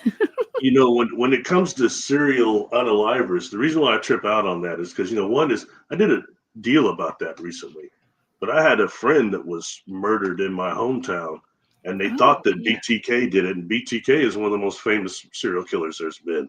Bind, torture, kill. He killed about, 12, 14 people in my city. That's horrible.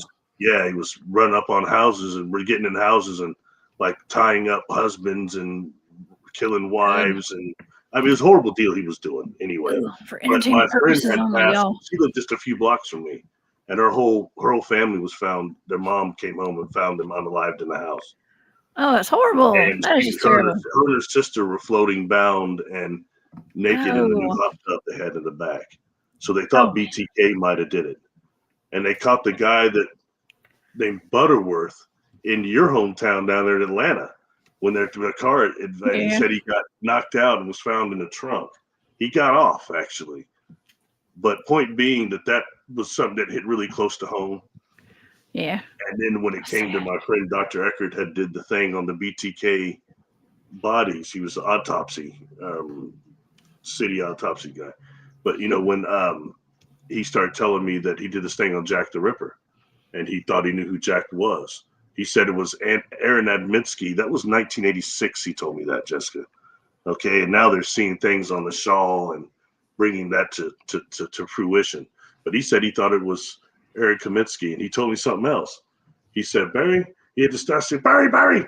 He said, I'll tell you that BTK is a white male, about middle-aged. I said, really? He said, very few of the serial killers have been black outside of the Atlanta child unaliver that got caught. He said outside of him, very few. And I took great pride on that. And then there was that brother, the Crenshaw Mafia unaliver. And he killed like 60 women, they're saying. Oh boy, that crushed that whole deal there, man. That's terrible. Horrible, terrible. But you know, that is really like a disease. You get one of these individuals, it comes to light what they've done, and others start their careers. You know what I mean? Man, so that's like I don't know. More like a disease. It's like a disease when you look at it. Really, it's pretty bad. And I hope it's something that gets eradicated from our society. Yeah. Well, I stay away from these topics because I don't even want to know. I don't like even thinking about it. And because you know what I say, the mind is a powerful thing, and what you think about, you manifest. Okay. So that's why I don't ever talk about that kind of stuff. I'm here to talk about cryptids usually, but we were talking about vampires. And we do get into some cannibal talk and stuff. What are you going to do a show on it? Because Jimmy wants to do a show on it because it has to do with the MIBs. That's why. Are you getting strong arm, Jones? You getting the strong arm? You don't have. Jimmy doesn't have to pull my arm to do anything. I love having Jimmy on. I'll talk about whatever he wants to talk about. Yeah. I'm sorry if I don't mess with you and tease you a little bit. It's not a real show. I know, right? No, like I said, I'll do anything he wants to talk about. We'll talk about it because it's fun, and it is fun. You can take it all with a grain of salt, you know what I mean? But there's some of the stuff he was telling me, I've found some truth in it. Okay, it's got to be. So anyways, it's all for entertainment purposes only, y'all, for sure. And so I don't know. This has been a great show. We did go long today. This was a long show because we are out for the ice storm today down here in Georgia. Out of school, that is. It didn't get that bad. It's not even that bad here. Well, I actually feel a temperature change since we started the show today. The temperature has dropped with me just sitting here because I can feel it in the house. I do a morning walk. I didn't this morning. Not as there's snow out, so I don't want to, but it was 0 degrees straight up, 0. And I don't think there was no north wind. Thank goodness. Oh my Lord. Yeah. See what the temperature is here. It didn't really get below freezing that much this weekend here where I live, but it snowed in Atlanta and all over. So yes, it snows down there. It's like a major catastrophe, isn't it? Well, actually, there was a line in Georgia, and it like above the line it was like frozen and cold, and like below the line it was like hot kind of for most of the weekend. And I was just like on the line basically, and it's a good thing. It says it's 31 degrees right now where I live. Okay, so it's 31, and it's gonna drop down all for the rest of the day and all through the night. And it's going to be in the teens tomorrow morning when we get up. I don't know. Hopefully maybe the kids will go back to school tomorrow, but maybe not. Because it will be 14 degrees in the morning. We're having a heat wave here. It's 20 degrees. We've not been above 10 in days. I mean, it's been up like yesterday was like 7. Day before that was like 5. It was horrible. Dang. Yeah. All these weather. I mean, I had a whole lot of information on this weather modification stuff, and it's probably best we didn't go over all that today. Okay. But yes, there is something strange going on. There's something. Why is it good we didn't go over it? I don't know. Just because it's gets into the I don't want to say it's not conspiratorial because it's real stuff. It's all patented stuff. But just talking about the ability for, let's say, people like who do we say, Raytheon and Lockheed Martin, and this is all for entertainment purposes only, but to cause the ice storms to happen and stuff. I'm not saying they are at all, but there are ways for somebody to do that. So, but anyways, this is awesome, y'all. I hope everybody had a wonderful time watching us crack up today and get serious and then crack up again and get serious again. And Barry, thank you so much for being here. Where can everybody find you? You can find me Barry Littleton on YouTube, Barry Littleton on Patreon, Barry Littleton on Facebook, Barry Littleton on Instagram. Do a lot of stuff on YouTube. Please come over, check out the playlist, subscribe. If you want any services, I started doing services again, although I'm behind on getting back with everybody yet again. I haven't ultimately quit. BarryLittleton13@gmail.com. I do sessions of hypnosis with several different modalities, do readings, also do dissolvement of negative identities. Hit me up. Heck yeah. Y'all go over on every Sunday. Barry is live over on his channel, Barry Littleton. Y'all go subscribe, please. And I'm usually always in the chat over there during your shows. I'm a moderator. Yeah, actually, I'm the moderator. You're the moderator. Yeah, I need to figure out how to get somebody else on there. I don't know how to do that yet. My next step, figure out how to make a moderator. Oh my gosh. Before we go today, I wanted to remind everybody, I will be in Alabama on Saturday afternoon, Saturday morning. I'm speaking at noon, Alabama time. That's 1 p.m. Georgia time. But I'll be at the Vanished movie premiere in Paracon. So y'all come out and see us. You might recognize some of those faces up there. We got Trey Hudson. He's one of my teammates up there at the top. And Yeah. So lots of cool people, and it's going to be a fun event. So if you guys are near Gardendale, Alabama this coming weekend, got all excited. we're First, not all iced out. Y'all come see me. Powell? Tom Powell. No. I thought that's what it was. I just saw Powell. I was like, whoa. It's not Tom Powell. It's not. Also, Rhonda, thank you so much for that super sticker. I appreciate you so much. Thanks, Jessica Berry. Love your show. Thank you so much. I'm glad you're here. We appreciate the support. And also, I want to thank Rhonda and Valerie, David Pardue and Valerie. Thanks for being members of the Hunt Club. Ingeneb, Elise, and Maureen. Thank you for being a member of the Hunt Club for 23 months. But thank y'all all so much for all your support. And thank you to all my moderators. We had a full house today. We had a big old crowd today. Everybody must be home from work or something, because we did have a higher crowd than normal. We did go a little longer today for a Monday. So everybody, I hope y'all stay safe, stay warm, and come back and see me on Wednesday. I do have a couple of shows. I think I'm on Sherry Dibban show this coming Wednesday night with Tyler and Lily Nova again. And then tomorrow night I'm on KC show. She is friends with, Kathy O'Brien. And I'm going to be on her show tomorrow night as well. So I got a full plate this week, Barry. But y'all come see me on Wednesday, 1 p.m. Eastern. I'll be back here on A Glitch in the Matrix. Y'all have a wonderful day. And like I said, please stay safe out there. Barry, you stay safe too. Enjoy the weather. Hey, thank you. Appreciate you. Thanks later to your audience too. Appreciate y'all. Y'all protect your necks, y'all. Don't go to vampire bars if you don't got to. All right. And I'll see y'all Wednesday. Bye, y'all.